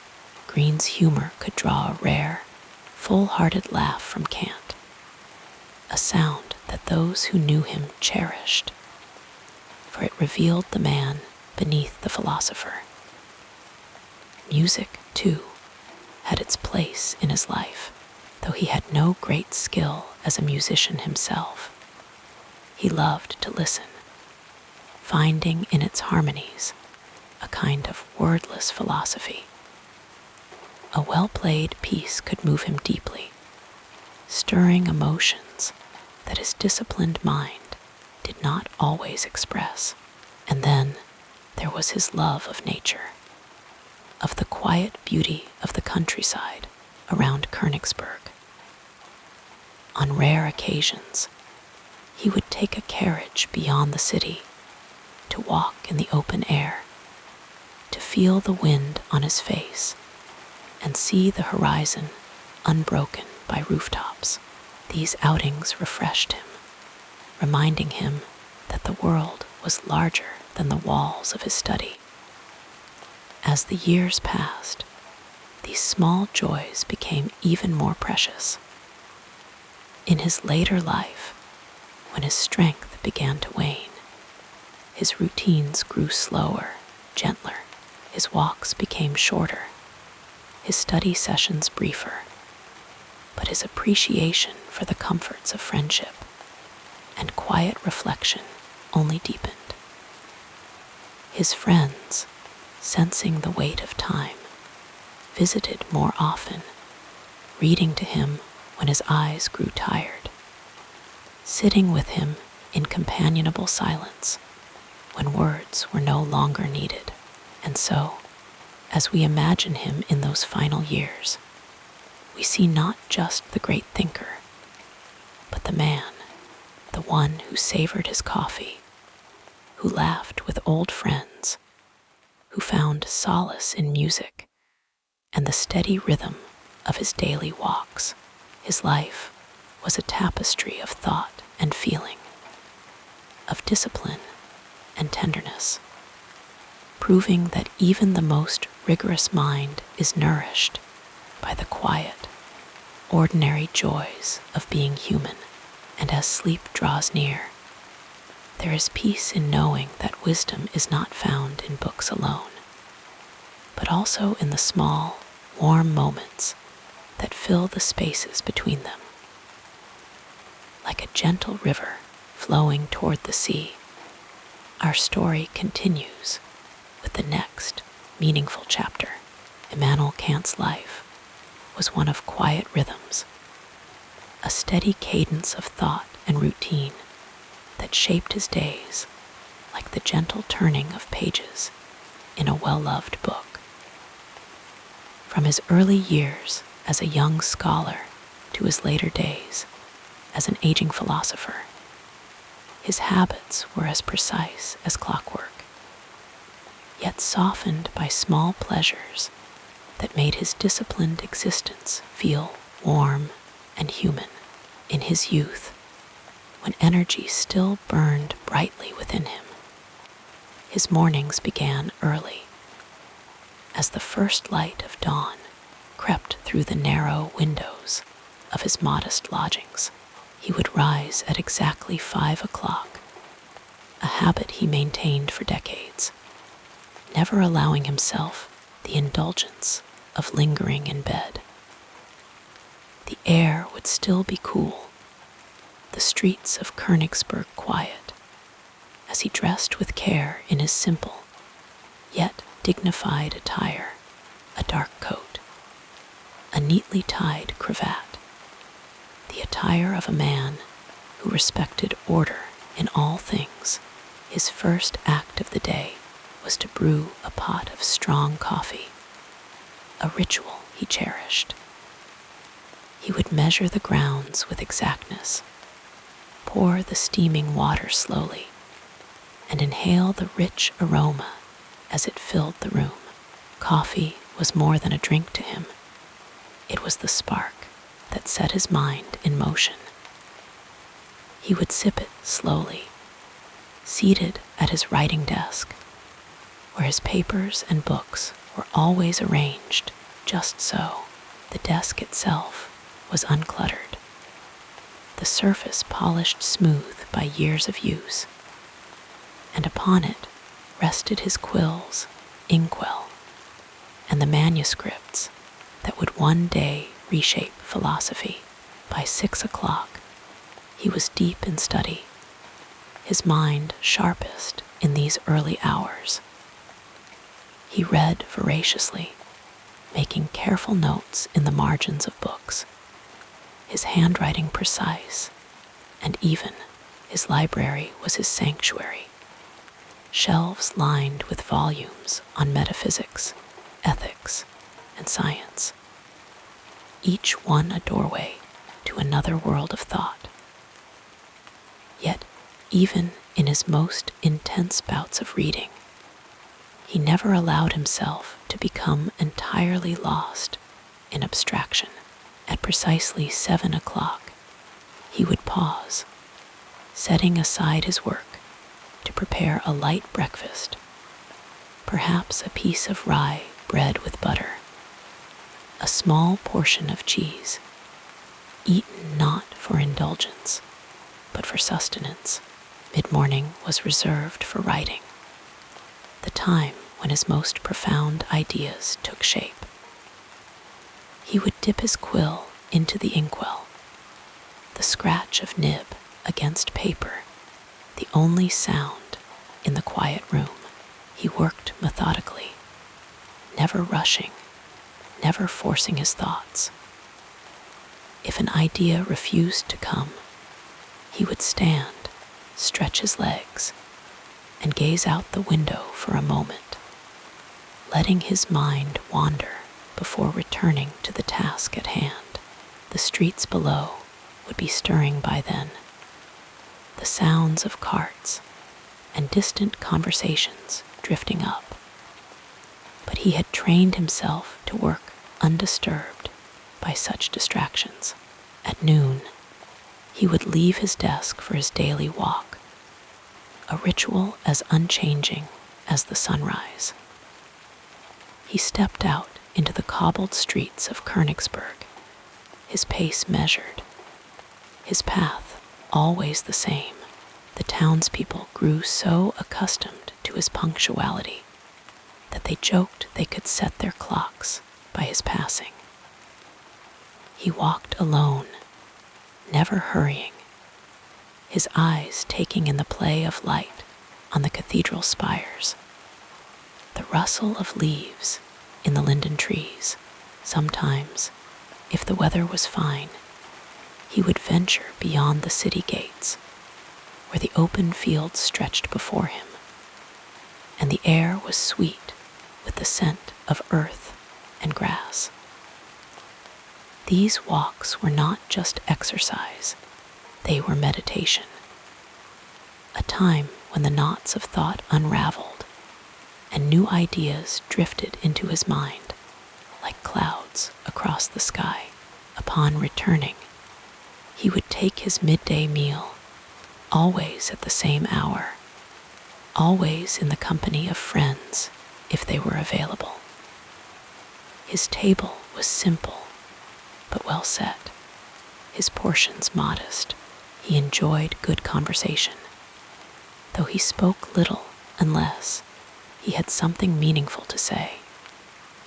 His guests knew that meals with Kant were not occasions for idle chatter, but for thoughtful discussion, where ideas could be shared like dishes passed around the table. The afternoon was given to lighter work, answering letters, reviewing notes, sometimes receiving visitors who sought his counsel.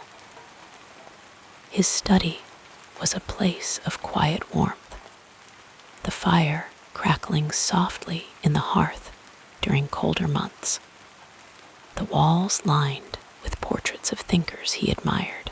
He would sit in his favorite armchair, a book open on his lap, or perhaps listen as a friend read aloud if his eyes were tired.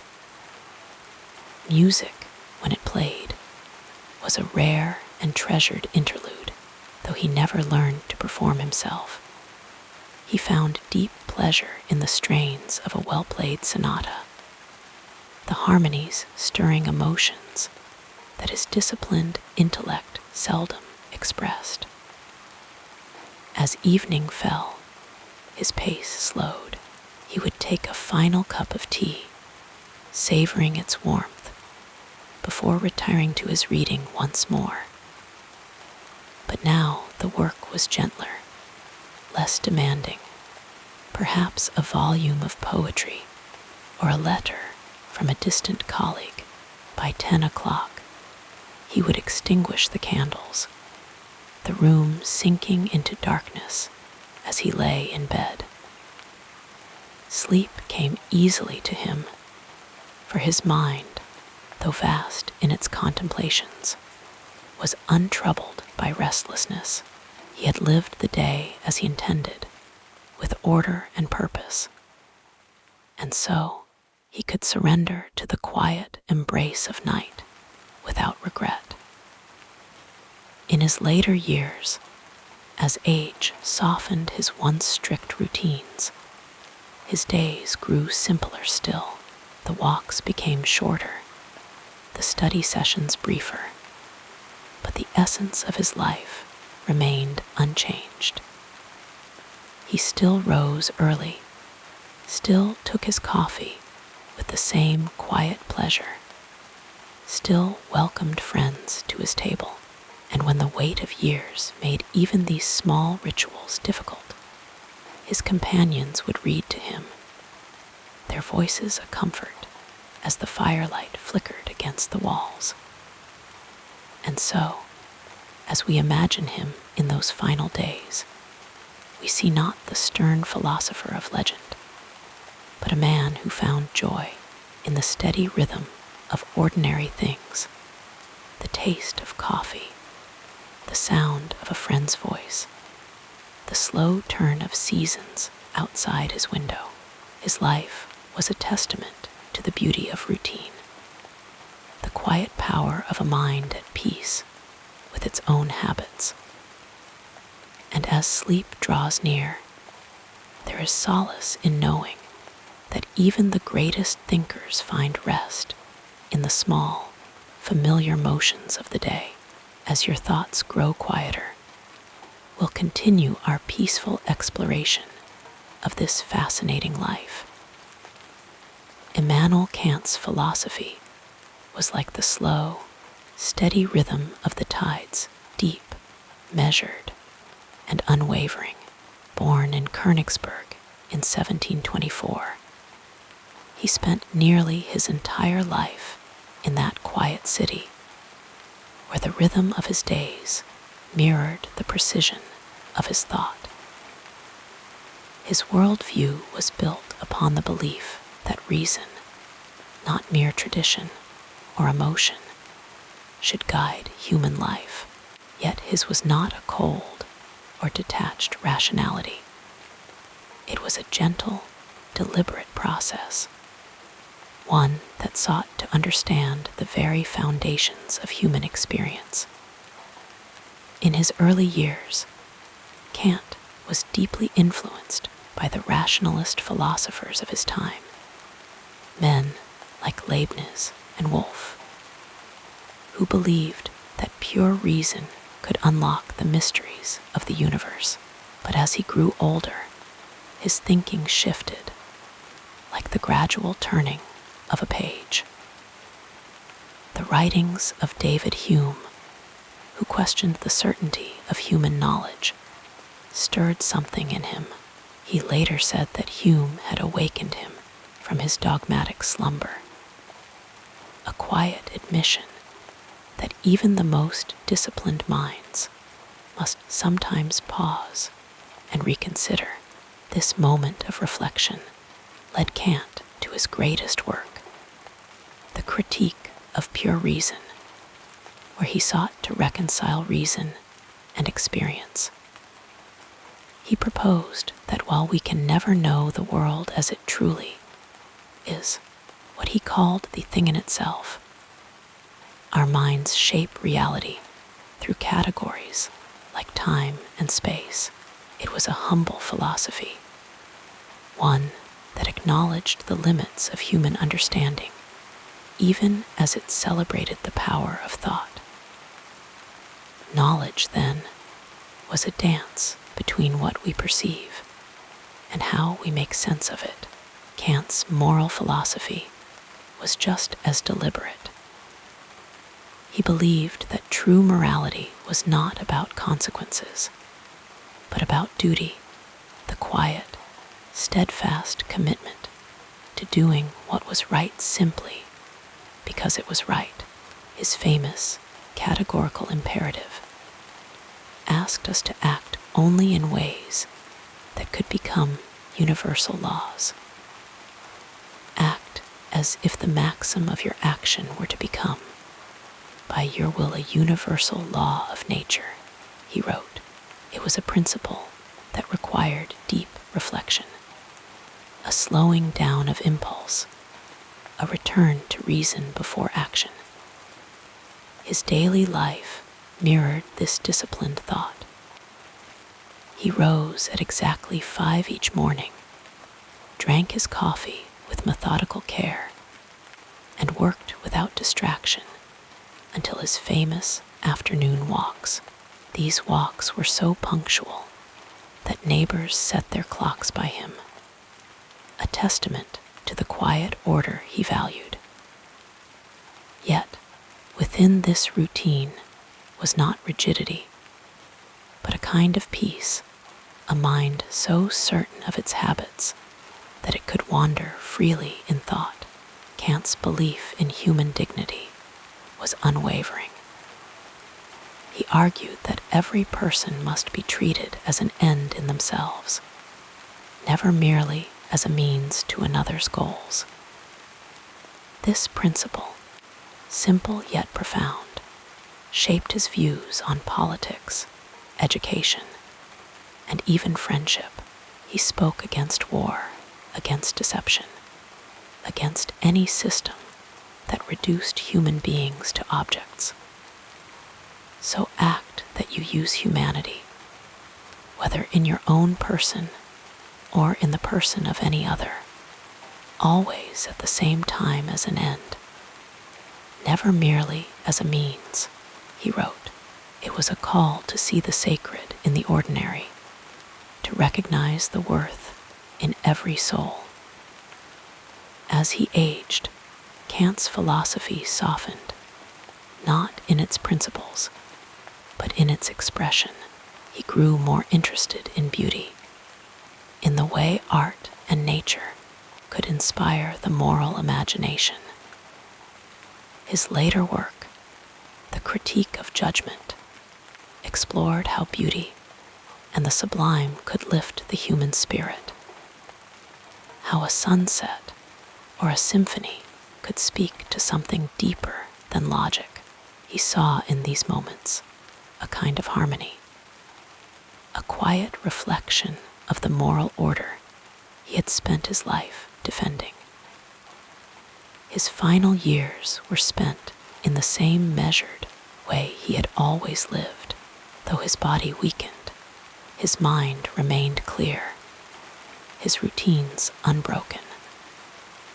Friends visited, books were read aloud, and the familiar rituals of tea and conversation continued. Even as his world grew smaller, his thoughts remained vast, untroubled by fear or regret. He had lived as he believed, with reason, with duty, with quiet dignity. And so, as we think of Kant now, we do not picture the stern philosopher of textbooks, but a man who found meaning in the steady unfolding of thought, in the gentle discipline of a life well ordered. His philosophy was not just an abstract system, but a way of being patient, reflective, deeply human. In the end, his greatest lesson may have been this: that a life of the mind need not be frantic or restless, but can move with the calm certainty of a river finding its way to the sea. As sleep draws near, there is comfort in such a thought, that even the most profound ideas can rest in the quiet rhythm of a well-lived day. Kant's world was one of order, but also of wonder, a reminder that the deepest truths are often found not in haste, but in stillness. And so, as the candles flicker low and the night deepens, we too can surrender to the quiet, knowing that reason, like sleep, comes most gently to those who wait. With each breath becoming slower and deeper, let us turn to another aspect of this soothing story. Immanuel Kant's life, for all its measured tranquility, was not without its trials. From the very beginning, he faced obstacles that might have discouraged a lesser mind. Yet his response was always one of quiet persistence, a slow and steady determination that mirrored the rhythm of his daily walks through the streets of Königsberg. His childhood was marked by modest means. Born into a family of artisans, his father a harness maker, Kant grew up in a world where intellectual pursuits were not guaranteed. The family home was small, the resources scarce, and yet, even as a boy, he found solace in books. His mother, a woman of deep piety and gentle warmth, nurtured his early love of learning.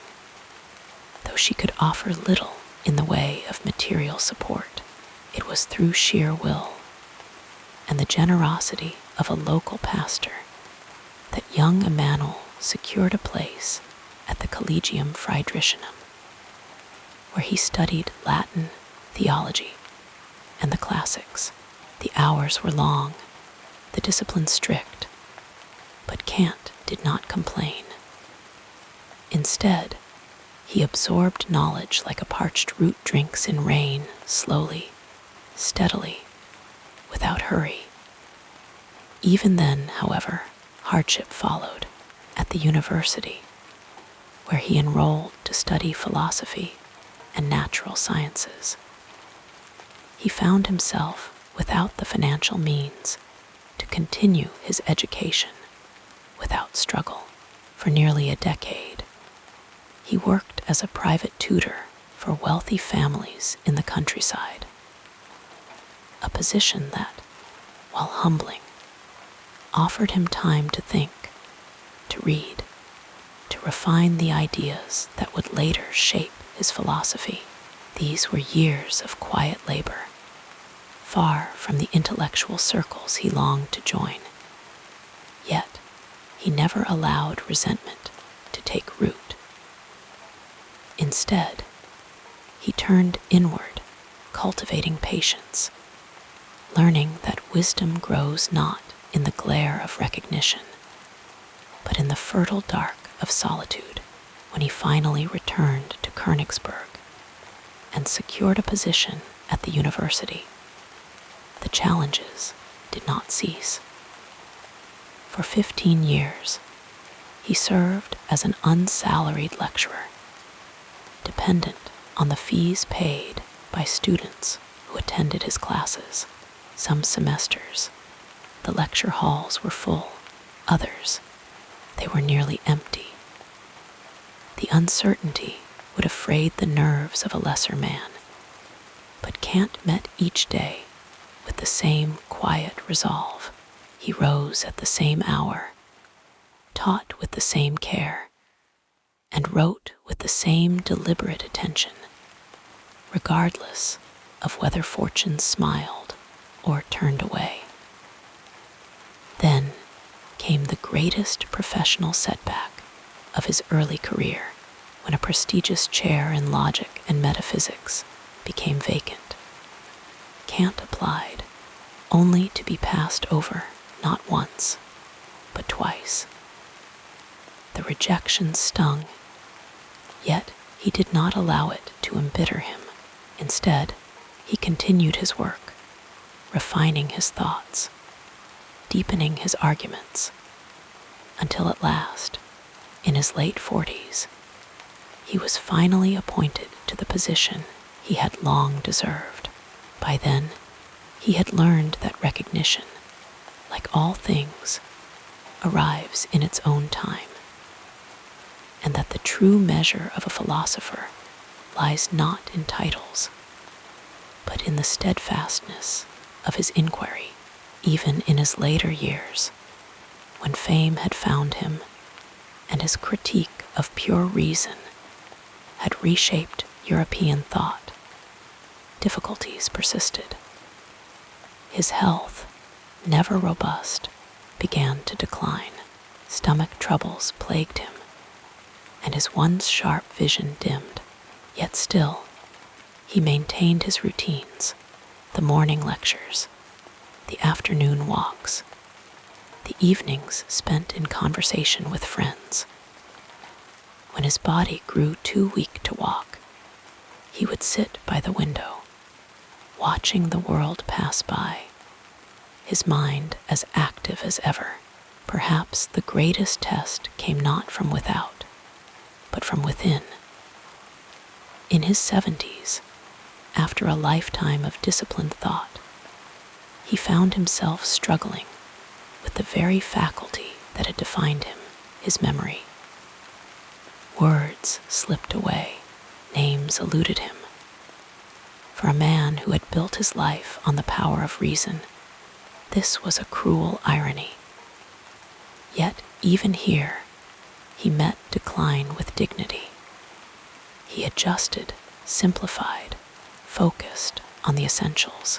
When he could no longer lecture, he wrote. When writing became too difficult, he dictated. And when even that grew arduous, he simply sat, surrounded by his books, his presence alone a testament to a mind that had never ceased its quiet, patient work. Through it all, Kant's response to adversity remained the same, a steady, unhurried perseverance. He did not rage against setbacks or lament misfortune. Instead, he accepted them as part of life's fabric, threads woven into the larger pattern.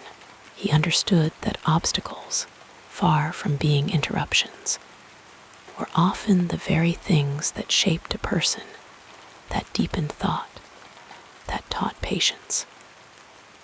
And so, as we reflect on his struggles, we see not a life untouched by difficulty, but one made richer by it. The boy who studied by candlelight, the young tutor in the countryside, the overlooked scholar, the aging philosopher, each faced hardship, and each, in his own quiet way, endured.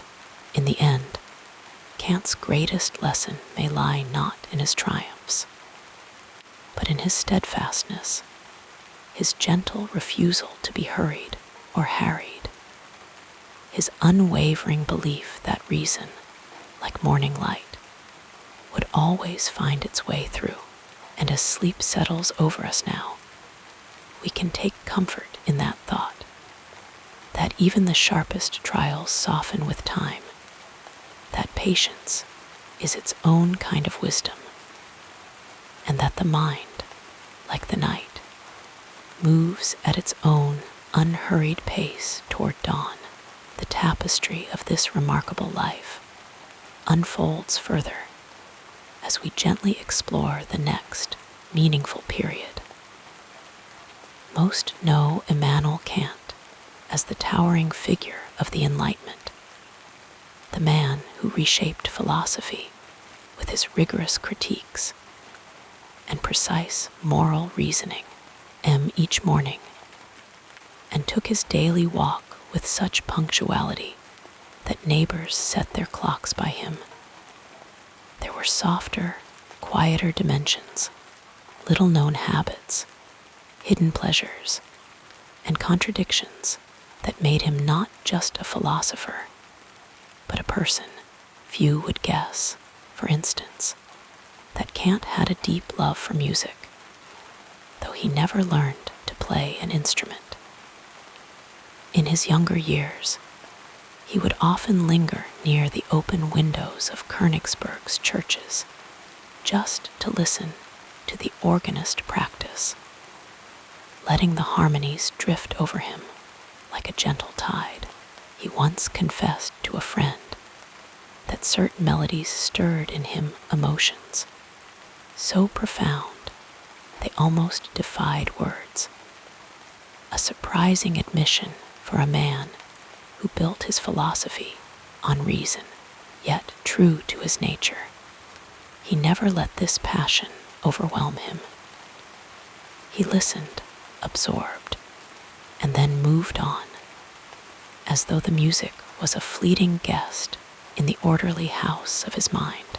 Then there were his walks, not just the famous punctual strolls that kept the town amused, but solitary rambles in the countryside, where he would let his thoughts wander as freely as his feet, far from the rigid schedule of his city life. These outings were slow and meandering. He would pause to examine the way sunlight filtered through leaves, or to watch a stream ripple over stones, finding in nature a quiet counterpart to the precision of his intellectual work. It was during these walks that he sometimes gathered wildflowers, pressing them carefully between the pages of books, though he never spoke of this habit to anyone. Perhaps he feared it would seem too sentimental for a man of reason, yet the dried blooms remained, tucked away like little secrets between the weighty arguments of metaphysics. Even his famed routine had its contradictions. While his daily schedule was the stuff of legend, rising, lecturing, writing, all with clockwork regularity, there were moments when he broke his own rules.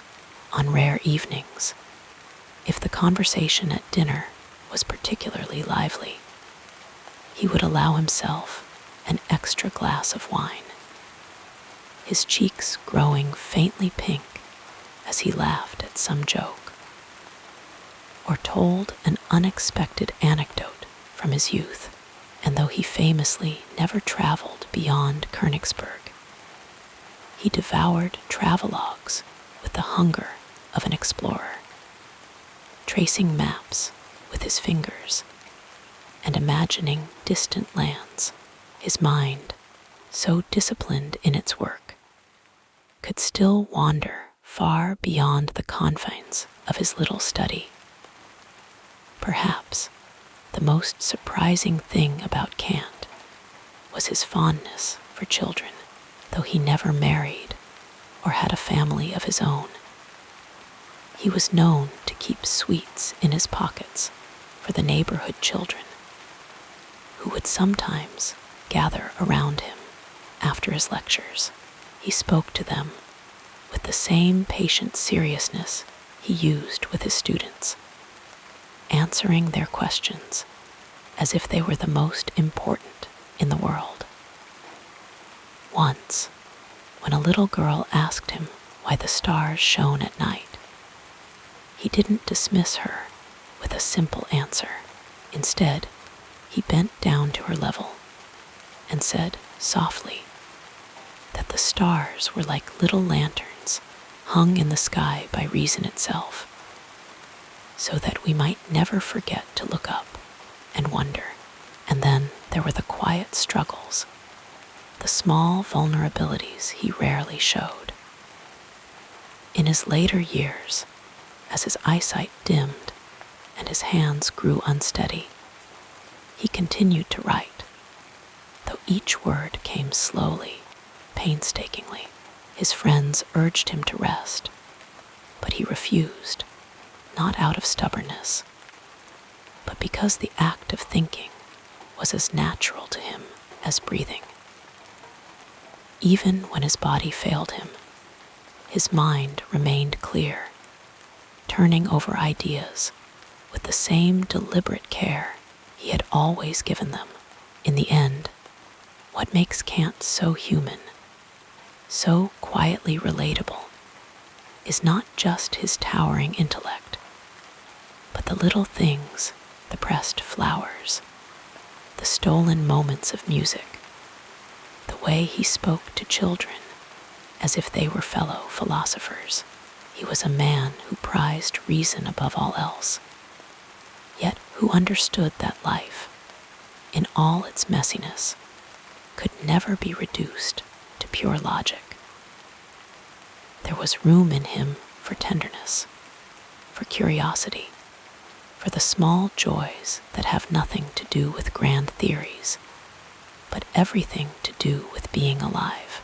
And so, as sleep draws near, we might imagine him in his study, the candle burning low, his thoughts drifting like smoke toward the ceiling.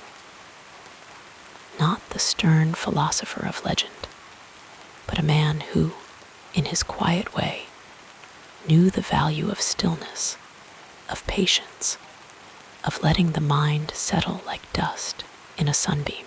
The night, like reason, moves at its own pace, and in that slow unfolding, there is rest.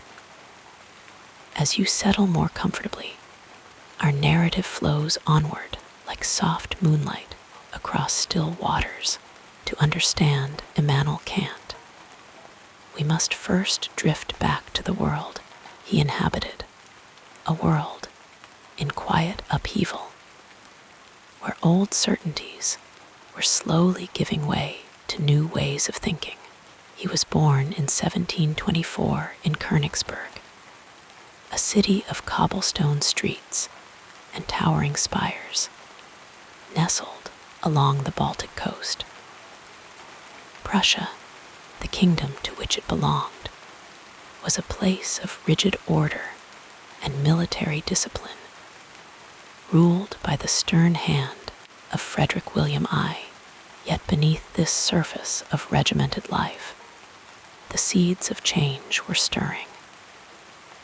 The Enlightenment, that great age of reason and inquiry, was beginning to cast its gentle light across Europe, and Kant would become one of its most luminous figures. Königsberg was a city of merchants and scholars, a place where goods and ideas flowed as freely as the river Progel. Ships from distant lands docked in its harbor, carrying spices, silks, and stories from far-off places. As a boy, Kant would have heard the murmur of foreign tongues in the marketplace, seen exotic wares unloaded on the docks, and perhaps felt the first stirrings of curiosity about the wider world. His father, a harness maker, worked with his hands, crafting practical things from leather and brass. But young Immanuel's mind was drawn to books, to the quiet thrill of abstract thought. The Prussia of Kant's youth was shaped by the heavy shadow of war. The 7 Years' War, a conflict that spanned continents, raged during his early adulthood, and though Königsberg was spared the worst of the violence, the distant rumble of cannons and the movement of troops through the city would have been impossible to ignore. War, with all its chaos and suffering, stood in stark contrast to the orderly world of philosophy Kant was beginning to explore. Perhaps it was this tension between the messy reality of human conflict and the clean precision of reason that first led him to ponder the nature of morality, of peace, of how human beings might live together in harmony. The intellectual currents of the time flowed around him like a slow, deep river. In France, Voltaire and Rousseau were challenging old hierarchies, arguing for the rights of the individual and the power of human reason. Across the English Channel, David Hume was dismantling the certainties of traditional philosophy, questioning how we can truly know anything at all. These ideas would reach Kant like letters carried by travelers, arriving in Königsberg's bookshops and lecture halls, where he would turn them over in his mind, testing their weight, their soundness. Yet Kant was not a man swept up in the passions of revolutions or radical change. He lived a life of quiet routine, a rhythm as steady as the ticking of a clock. Each day, he rose at the same hour, walked the same streets, and returned home at the same time, so punctual that neighbors were said to set their watches by him. In a world that was growing louder, faster, more chaotic, Kant found solace in order, in the gentle predictability of small rituals. The university where he taught was a world unto itself, a place of dusty lecture halls and whispered debates. The air would have been thick with the scent of ink and parchment, the sound of quills scratching across paper. Students gathered in dimly lit rooms to hear him speak, his voice measured, his thoughts unfolding with deliberate care. He did not lecture with the fiery passion of a preacher or the dramatic flair of a performer. Instead, his words were like careful steps along a well-worn path, each one placed with intention. Beyond the walls of the university, the world was changing in ways that would have been difficult to ignore. The Industrial Revolution was beginning to stir, machines humming to life in distant workshops, transforming the way people lived and worked. Far across the ocean, the American colonies were declaring their independence, asserting that all men were created equal, an idea that resonated with the Enlightenment principles Kant held dear.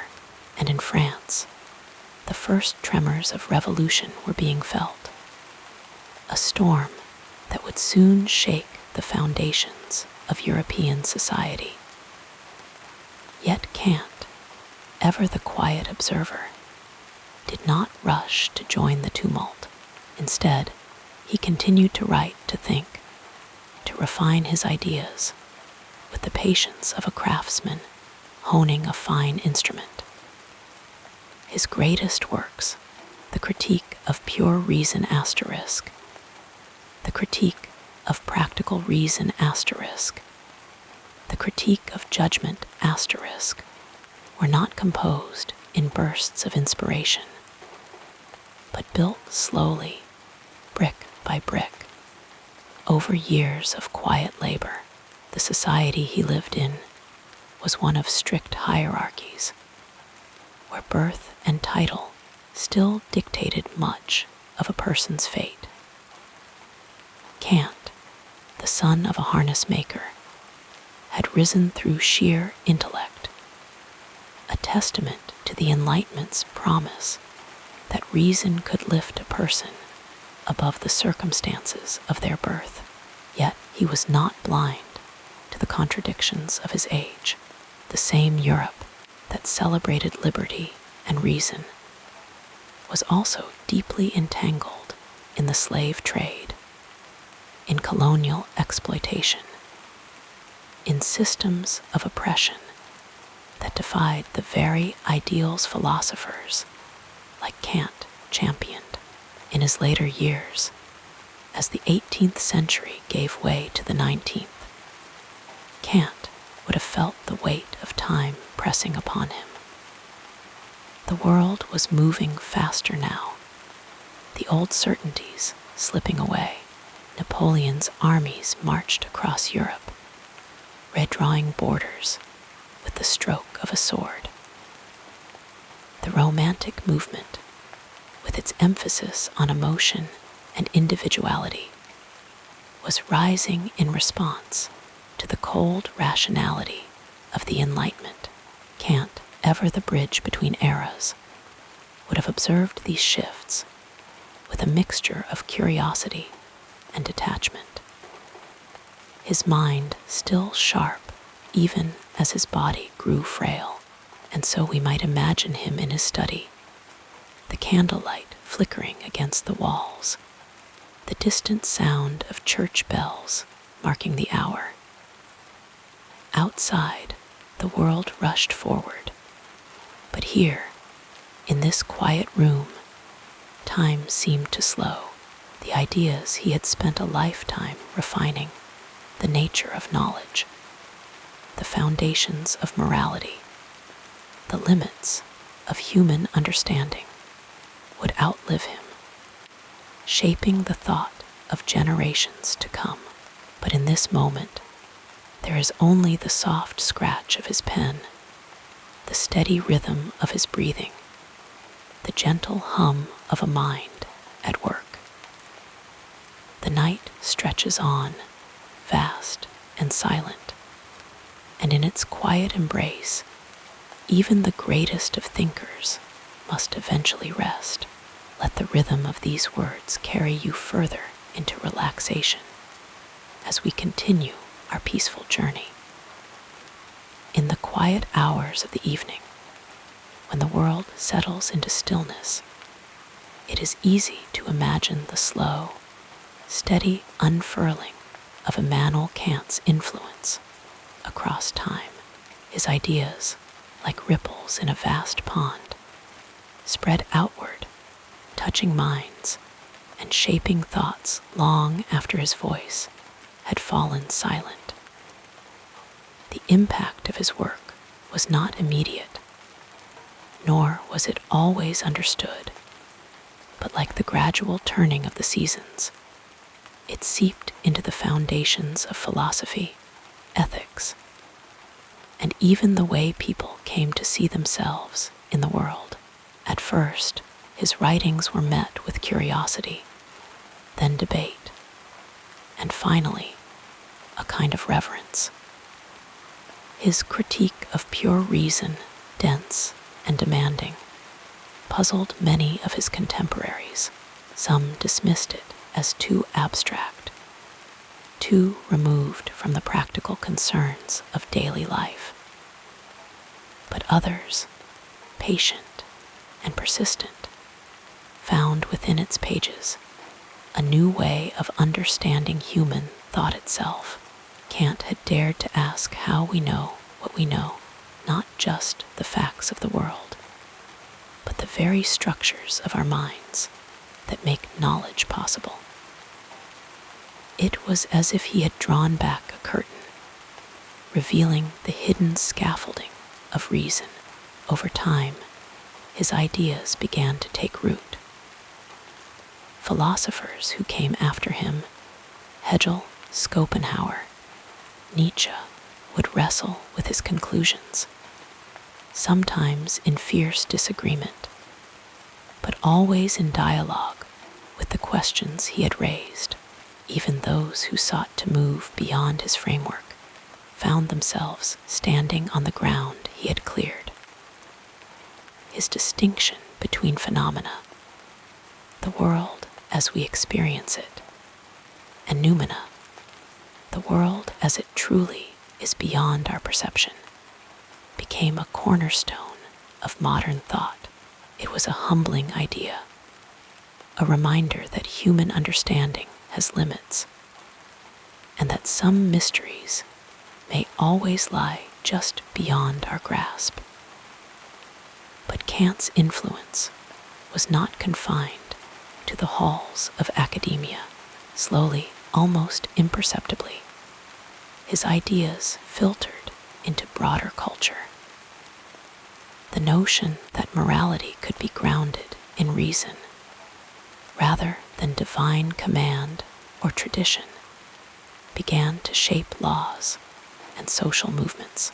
His categorical imperative, the principle that one should act only according to rules that could be universally applied, became a touchstone for discussions of justice and human rights. It was a quiet revolution, one that emphasized the dignity of the individual and the responsibility each person bears toward others. Even in art and literature, Kant's shadow could be felt. The Romantics, though they often rebelled against the strict rationality of the Enlightenment, were nonetheless shaped by his ideas. His emphasis on the active role of the mind in shaping experience resonated with poets and painters who sought to capture not just the world as it was, but as it was felt, the sublime, a concept Kant explored in his critique of judgment, became a central theme in Romantic art. The awe-inspiring power of nature, the overwhelming vastness of the cosmos, the trembling recognition of something greater than oneself. And then there were the quieter, more personal ways his philosophy touched lives. Students in dimly lit libraries, their fingers tracing the lines of his texts, felt the slow dawning of new understanding. Ordinary people, perhaps without even knowing his name, absorbed his ideas through the cultural air they breathed.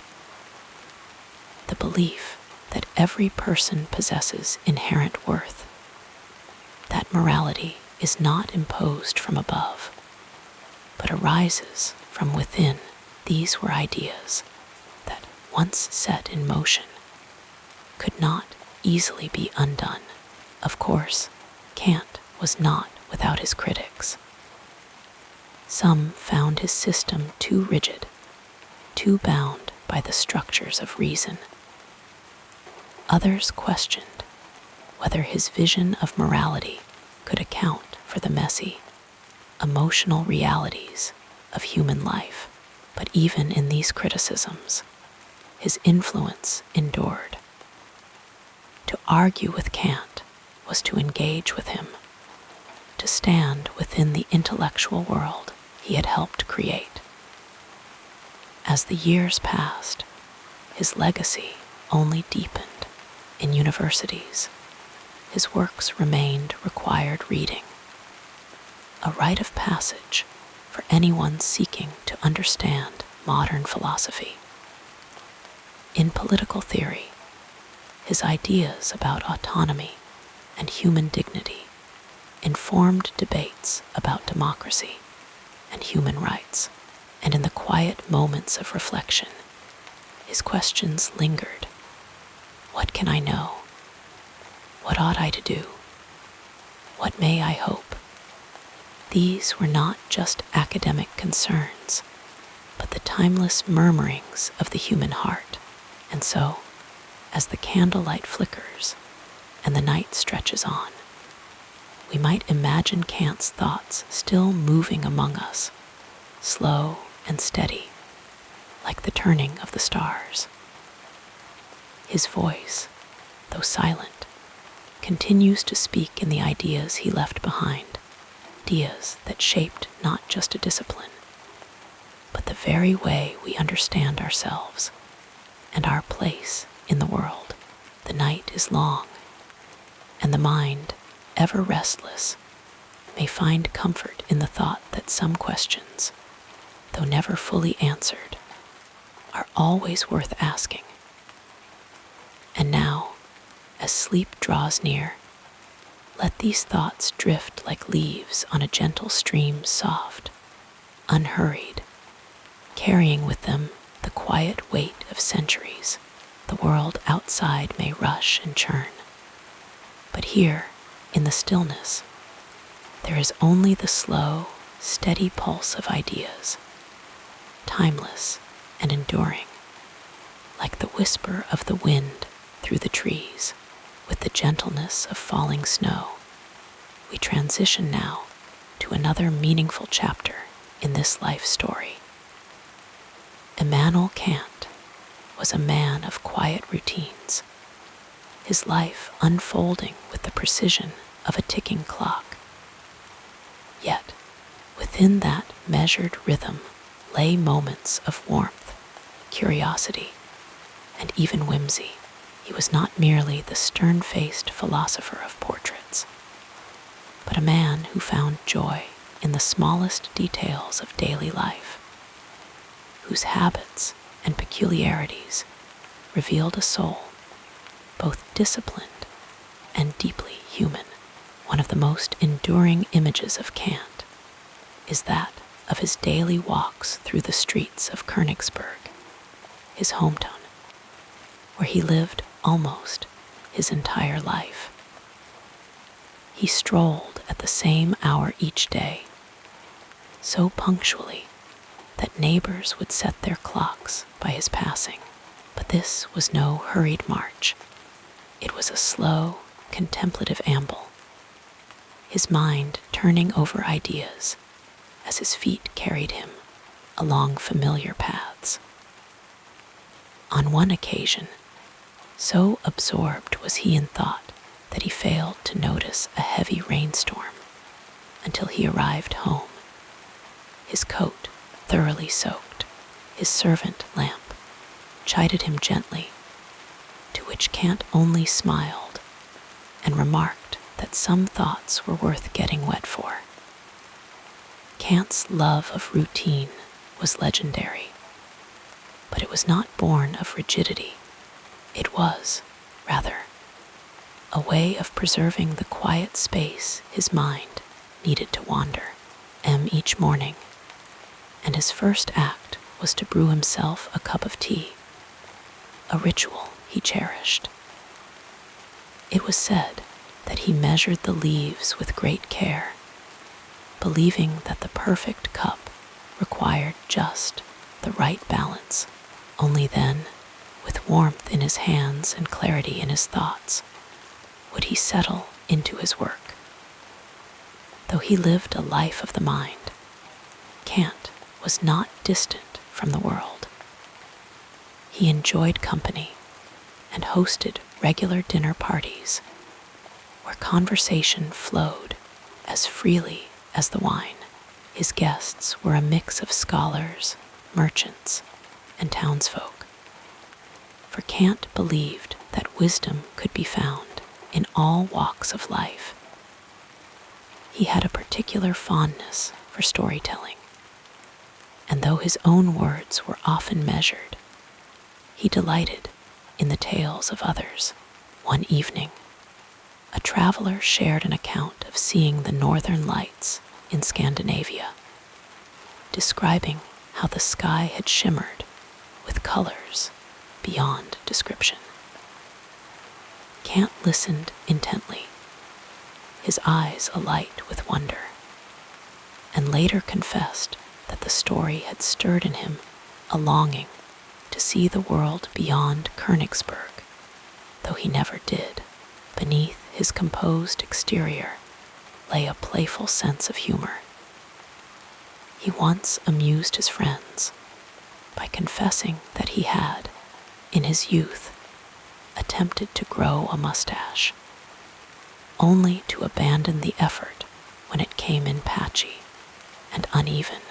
He laughed as he recounted the incident, admitting that vanity had briefly overtaken good sense. Even in his later years, he retained this lightness, often joking that his strict schedule was less about discipline and more about ensuring he never missed dinner. Kant's kindness extended beyond mere pleasantries. He was known to quietly assist struggling students, slipping coins into the pockets of those who could not afford books or meals. One young man, later a noted scholar himself, recalled how Kant had once invited him to his home after noticing his threadbare coat. Without a word of pity, Kant engaged him in lively debate, then insisted he take a new coat from his own wardrobe. But despite his towering intellect, Kant was not immune to the frailties of the body. In his later years, his eyesight began to fail, and he relied on friends to read to him. Yet even this he turned into an opportunity, listening with rapt attention as they recited poetry, scientific treatises, and even the occasional novel. He once remarked that hearing words aloud gave them a new music, a rhythm that the eye might miss.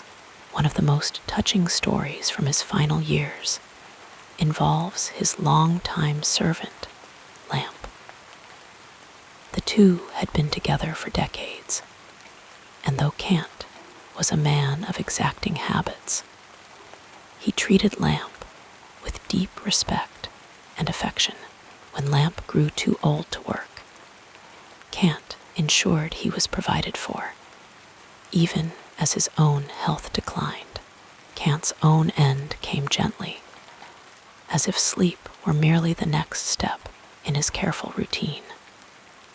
It is good, and with that, the man whose mind had traversed the boundaries of reason and morality slipped into stillness, leaving behind a legacy not just of ideas, but of quiet humanity. As the night deepens and the mind grows heavy, these small glimpses of Kant's life linger like the soft glow of candlelight. They remind us that even the greatest thinkers are shaped by the ordinary moments, the warmth of tea, the sound of rain, the laughter of friends, and perhaps in that thought there is comfort, a gentle whisper that wisdom and kindness are never far apart.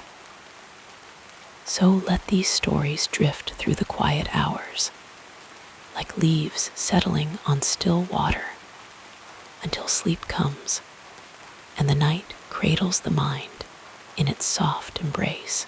The world outside may rush on, but here, in the hush of memory, there is only the steady rhythm of a life well lived, and the quiet assurance that even the smallest moments can hold the deepest meaning. As your eyelids grow heavier, we'll softly explore another dimension of this fascinating biography.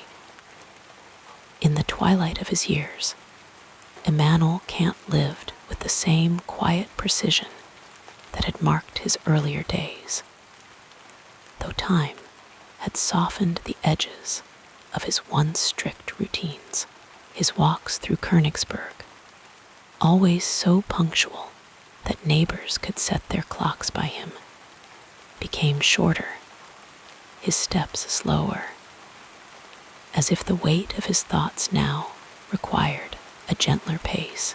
His small, modest home, filled with books and warmed by the glow of a simple fire, remained his sanctuary, a place where he could retreat into reflection, surrounded by the ideas that had shaped a lifetime of inquiry.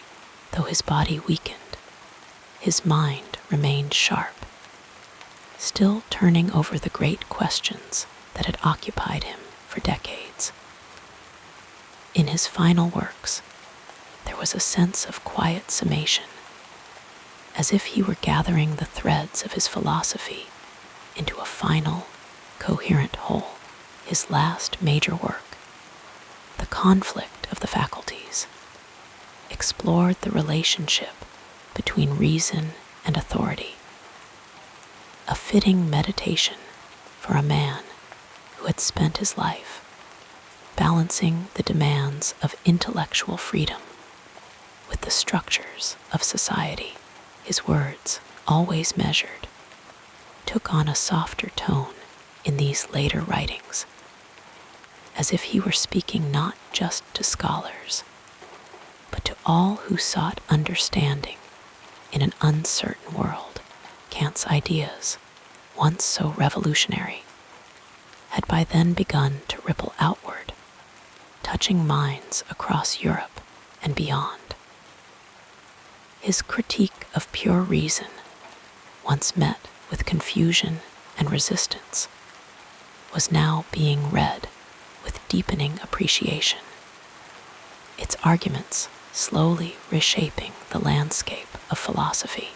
Younger thinkers, like Fichte and Schelling, were already building upon his foundations, though Kant himself watched these developments with a mixture of pride and quiet skepticism, ever cautious of grand claims that strayed too far from reason's careful path. Yet for all the weight of his influence, Kant remained, to the end, a man of simple habits. His evenings were still spent in conversation with close friends, the soft murmur of voices mingling with the clink of teacups, the room lit by candlelight that cast long, flickering shadows on the walls. He spoke less in these gatherings, content to listen, his sharp eyes missing nothing, his presence a steadying force. Even in decline, there was a dignity about him, a quiet strength that drew others near, as if the very air around him carried the weight of thought, yet also the warmth of kindness. As the years passed, his world grew smaller, his outings rarer, but his mind never ceased its quiet labor. Letters arrived from admirers across the continent, seeking his counsel, his blessing, his wisdom. He answered them when he could, his handwriting now less steady, but his words still clear, precise, unfailingly courteous. To those who knew him, it was remarkable how little bitterness touched his later years. There was no raging against the dying of the light, only acceptance, a serene acknowledgement that his work was done, and done well. When death came, it was as though he had simply stepped into another room, leaving behind the hushed silence of a life fully lived. His funeral was a quiet affair, attended by friends, students, and townsfolk who had known him not just as a great philosopher, but as a familiar figure in their daily lives. The streets of Königsberg were lined with those who had once seen him on his walks, now standing in respectful silence as his body was carried to its final rest. In the years that followed, his legacy only grew, his ideas spreading like slow-moving waves across the intellectual world. The Enlightenment, which he had helped shape, gave way to new movements, new questions. But Kant's voice remained a constant, a touchstone for those who sought to understand the limits and possibilities of human reason. His distinction between the world as we perceive it and the world as it truly is, his insistence on the dignity of every individual, his vision of morality as a universal law.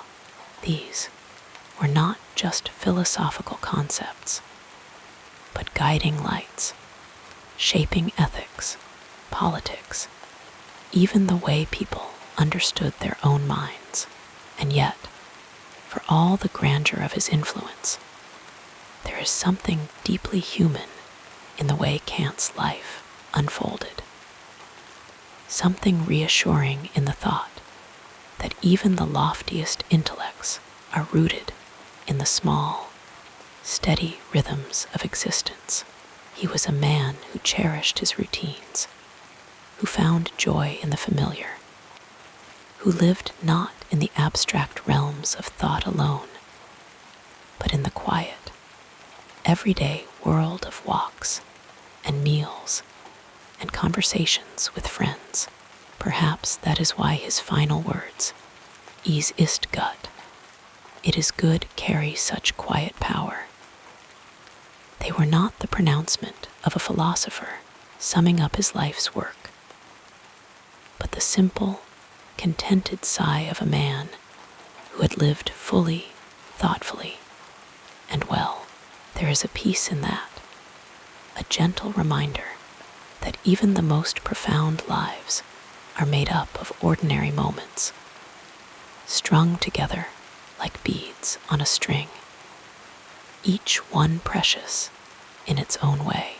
And so, as the night settles around us, as thoughts grow slow and heavy with the approach of sleep, it is comforting to imagine Kant in his final years, sitting by the fire, his face lined with age, but his eyes still alight with curiosity.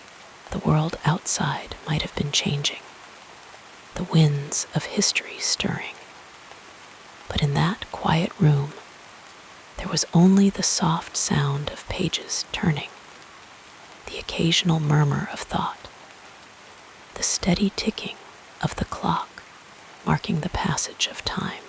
His legacy, vast and enduring, is not just in the books he left behind, but in the example of a life lived with integrity, with discipline, and above all, with a deep and abiding faith in the power of reason to illuminate the darkest corners of existence.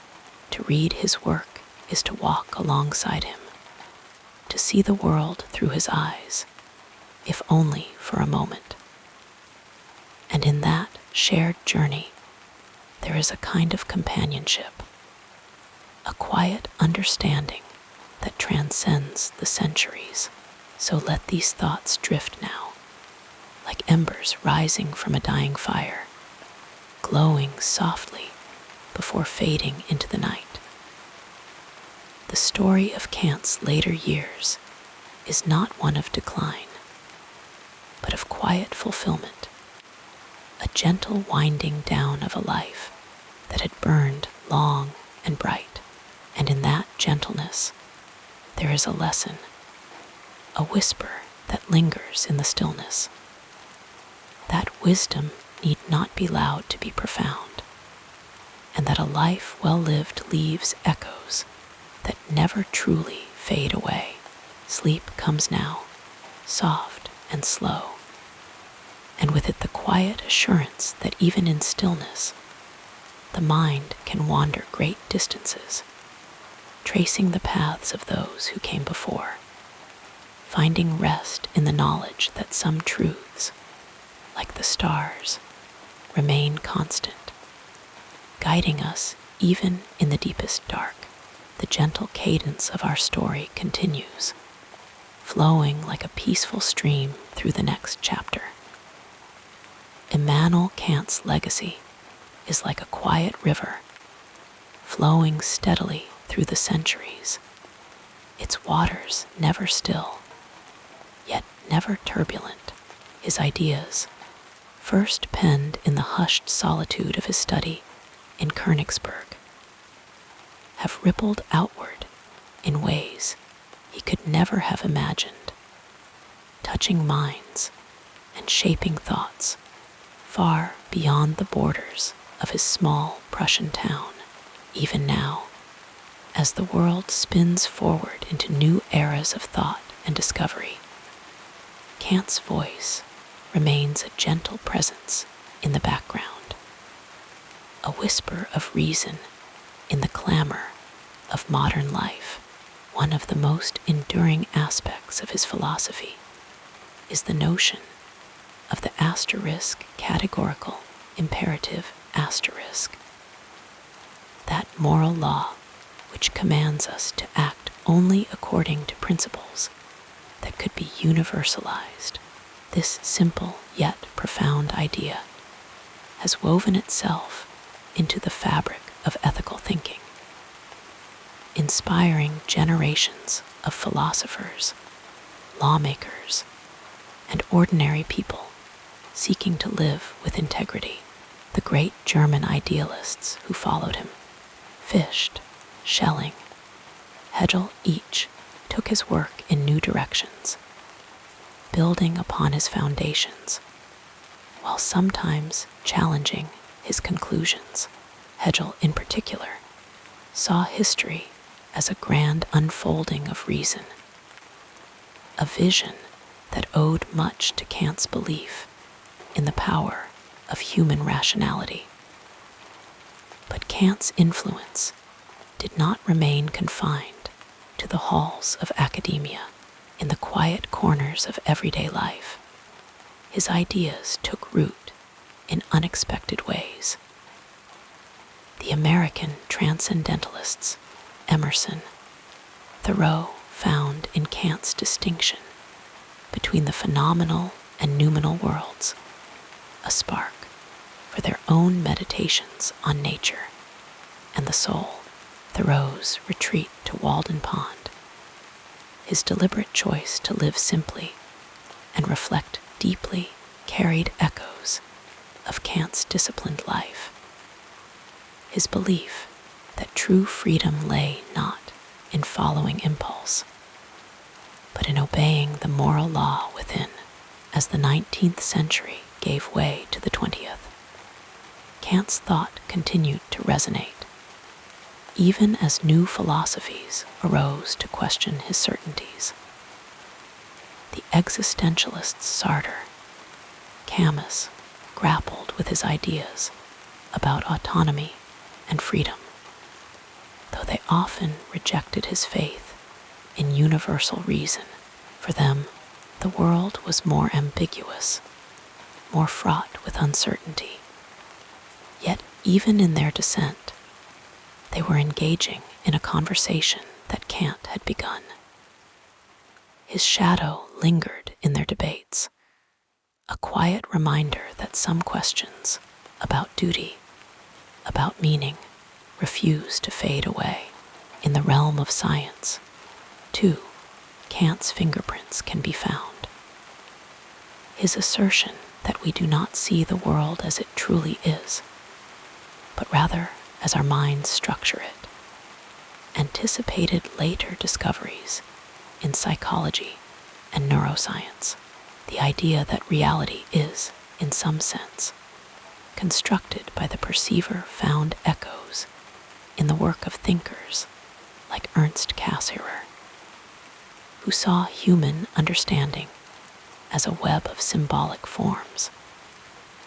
And even in the theories of modern cognitive science, which explores how the brain shapes experience, Kant's insight that the mind is not a passive receiver, but an active shaper of the world, remains as relevant today as it was in the 18th century. And then there are the institutions, the quiet edifices of thought built upon his foundations. Universities around the world still teach his critique of pure reason as a cornerstone of modern philosophy. Legal systems, consciously or not, reflect his belief in the dignity of the individual, in the idea that persons must never be treated merely as means, but always as ends in themselves. The very concept of human rights, so central to contemporary ethics and politics, owes a debt to Kant's vision of universal moral law. Yet his legacy is not without its challenges. Postmodern thinkers like Foucault and Derrida have questioned the universality of reason, the very bedrock of Kant's system. They see his vision as too rigid, too confident in the power of rationality to transcend culture and history, and yet, even in their critiques, they are part of the same great conversation, the same unfolding dialogue that Kant helped to shape. His ideas are not so much refuted as they are tested, stretched, and reshaped by new voices, new perspectives. In the quiet of the night, when the world slows and thoughts deepen, it is easy to imagine Kant himself, sitting at his desk, the candlelight flickering as he penned his careful, precise sentences. He could not have known how far his words would travel, how many minds they would stir. But perhaps he sensed it, the way a river knows, in its quiet persistence, that it will eventually reach the sea, and so his legacy endures, not as a monument frozen in time, but as a living tradition, a current of thought that continues to flow, to bend, to find new channels. His name is spoken in lecture halls. His books rest on library shelves. His ideas are debated in journals and coffee shops and late-night conversations. But more than that, his spirit lingers in the quiet moments when a person pauses to ask, what is right? What is true? What does it mean to be free?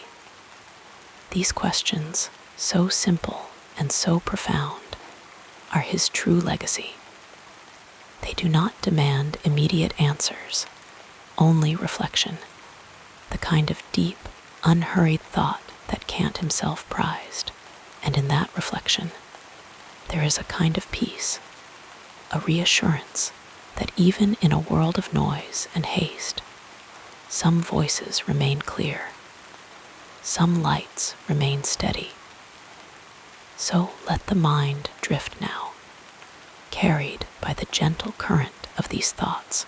The night is deep, the air is still, and somewhere in the quiet spaces between waking and sleep, Kant's words linger like distant stars, constant, guiding, softly glowing. There is no need to grasp at them, only to let them be, to trust that they will still be there when the morning comes. Sleep approaches now, slow and sure, and with it, the quiet understanding that great ideas, like great souls, never truly fade. They simply change form, passing from one mind to another, from one generation to the next, like a whispered secret that grows richer with each telling. And in that gentle exchange, in that unbroken chain of thought, there is a kind of immortality, not of the body, but of the mind, the spirit, the enduring light of reason. Rest now, and know that the questions Kant asked are still being asked. The paths he walked are still being traveled. The journey is long, but it is not lonely. For in the quiet of the night, in the hush before sleep, his voice can still be heard, soft, steady, and wise. Wrapped in the comfort of these words, we'll drift together into the next part of this soothing biography. Immanuel Kant, that towering figure of the Enlightenment, is often remembered in broad strokes. His name synonymous with reason, duty, and the categorical imperative, but like all great thinkers, his legacy has been smoothed by time, simplified by retelling, and sometimes misunderstood in ways that obscure the richness of his thought.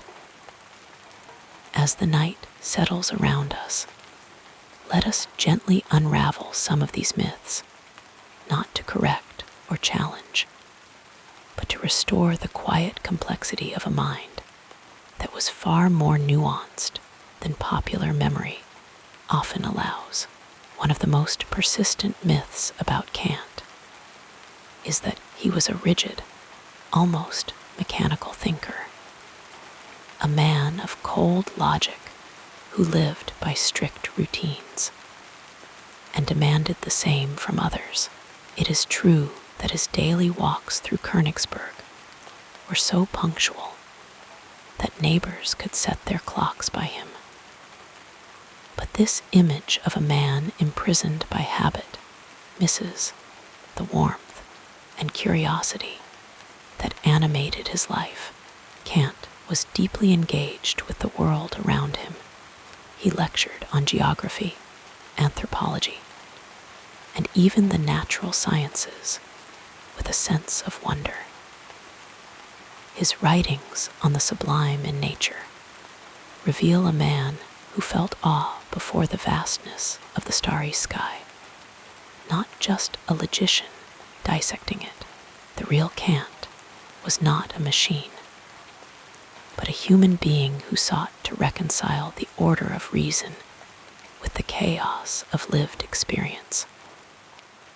Another common simplification is the idea that Kant's ethics are solely about following rules without exception.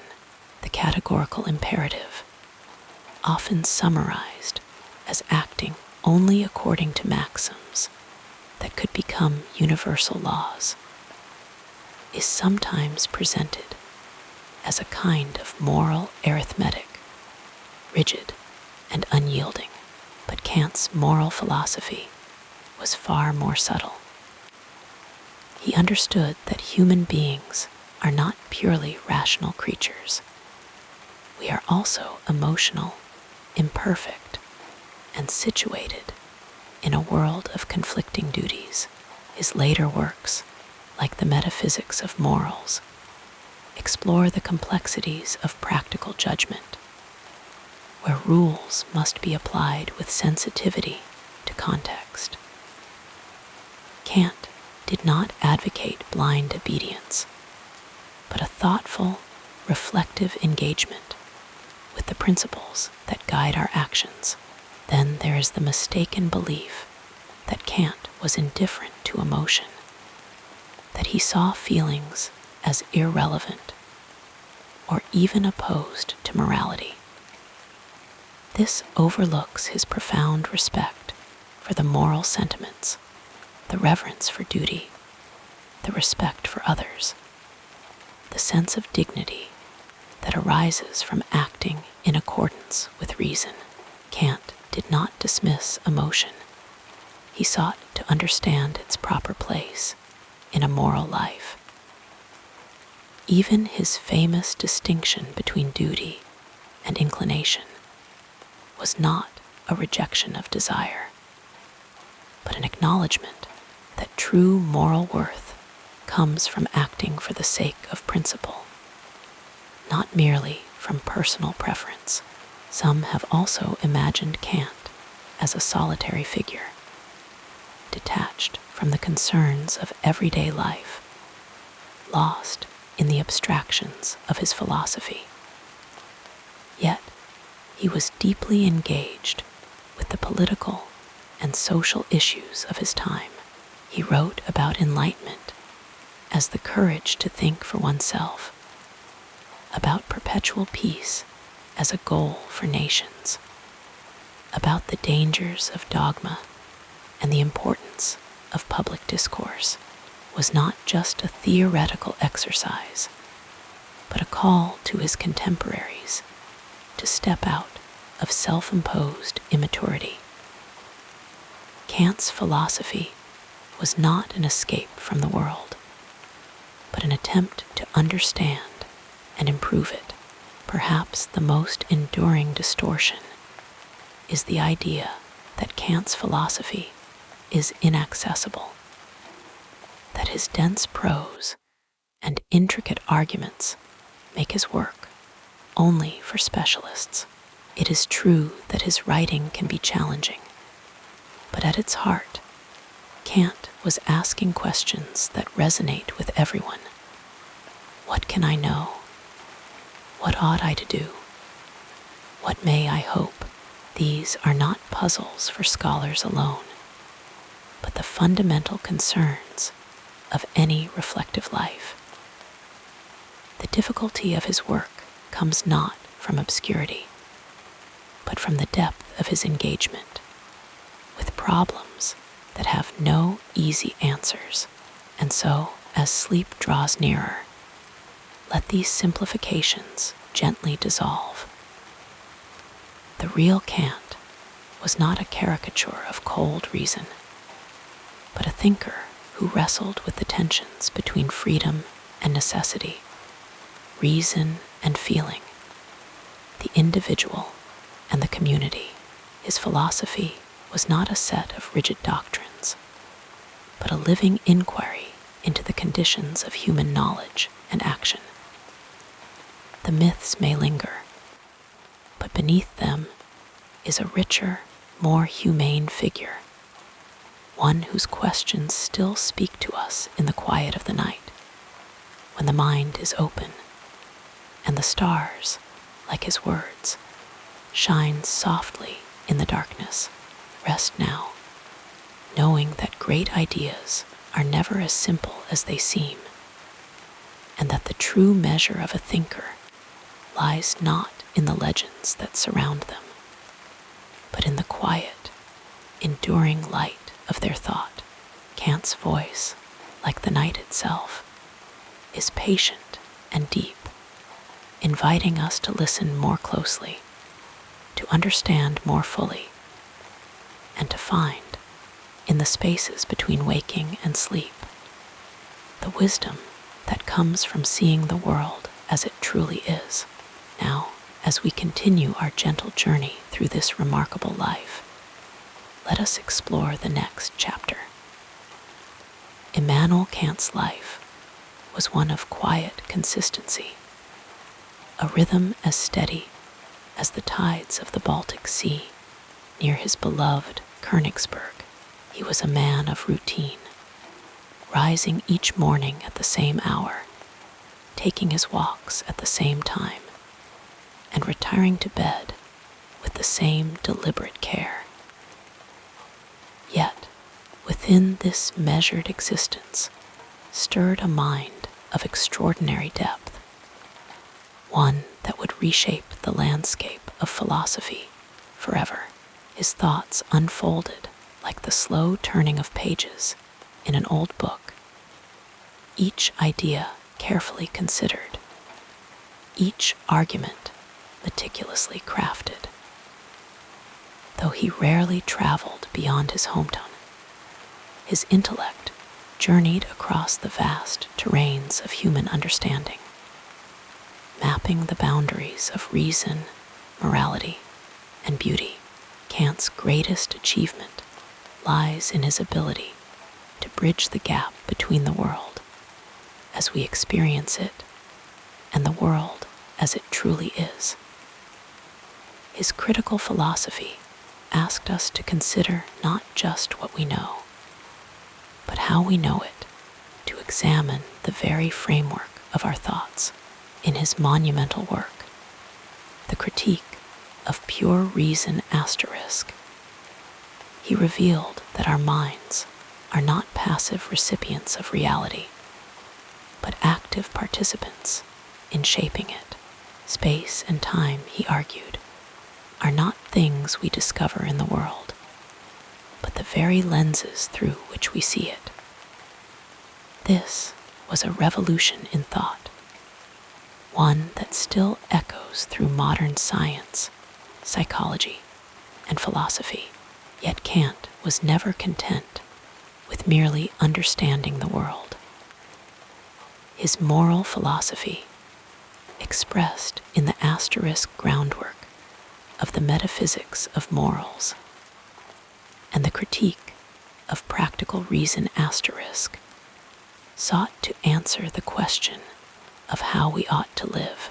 The categorical imperative, his golden rule of ethics, taught us to act only in ways that could be universally followed, a principle that resonates in modern discussions of human rights, justice, and equality. For Kant, morality was not about consequences, but about duty, about doing what is right simply because it is right. This unwavering commitment to principle has inspired generations, from political reformers to everyday people striving to live with integrity. And then there was his vision of hope.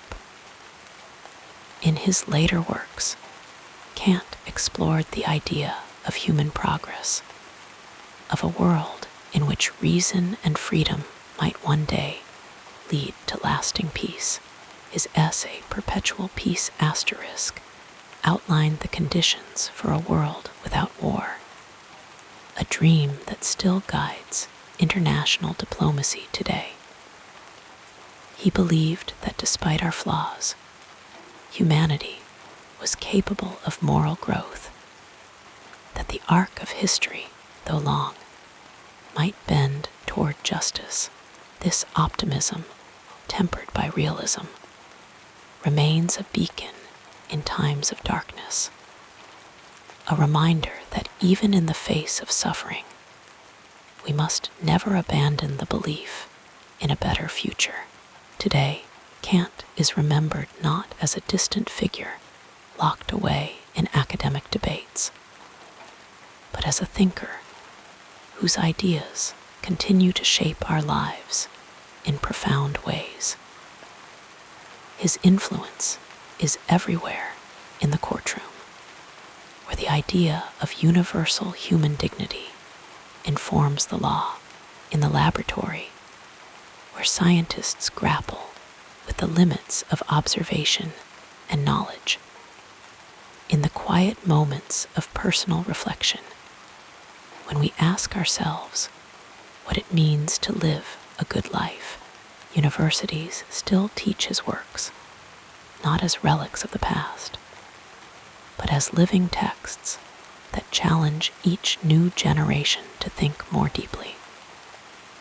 But perhaps his greatest legacy is the way his philosophy invites us to slow down, to question, to resist easy answers in an age of haste and distraction. Kant's call for critical thinking is more vital than ever. He reminds us that wisdom does not come from quick judgments, but from patient reflection, from the willingness to sit with complexity and uncertainty. His words are an antidote to the noise of the world, a quiet voice urging us to seek clarity amidst confusion. As the night deepens and the mind softens into sleep, let us take comfort in the thought that Kant's work is not a closed book, but an open conversation, one that we are all invited to join. His questions are our questions, his struggles our struggles. And though his language may sometimes feel dense, the heart of his philosophy is simple: a faith in reason, a commitment to morality, and a hope for a world where freedom and peace might one day prevail. So let the weight of the day drift away, carried off like mist over the river, Progel, where Kant once walked. Let his ideas settle gently in your thoughts, not as burdens, but as guiding stars. The night is long, and there will be time tomorrow to ponder, to wonder, to explore. For now, rest easy, knowing that the great questions of life are not meant to be solved in a single evening, but to accompany us like old friends through the years. Sleep well, and may your dreams be touched by the quiet wisdom of Immanuel Kant, a man who taught us that even in the darkest hours, the light of reason and the warmth of moral courage can still show us the way.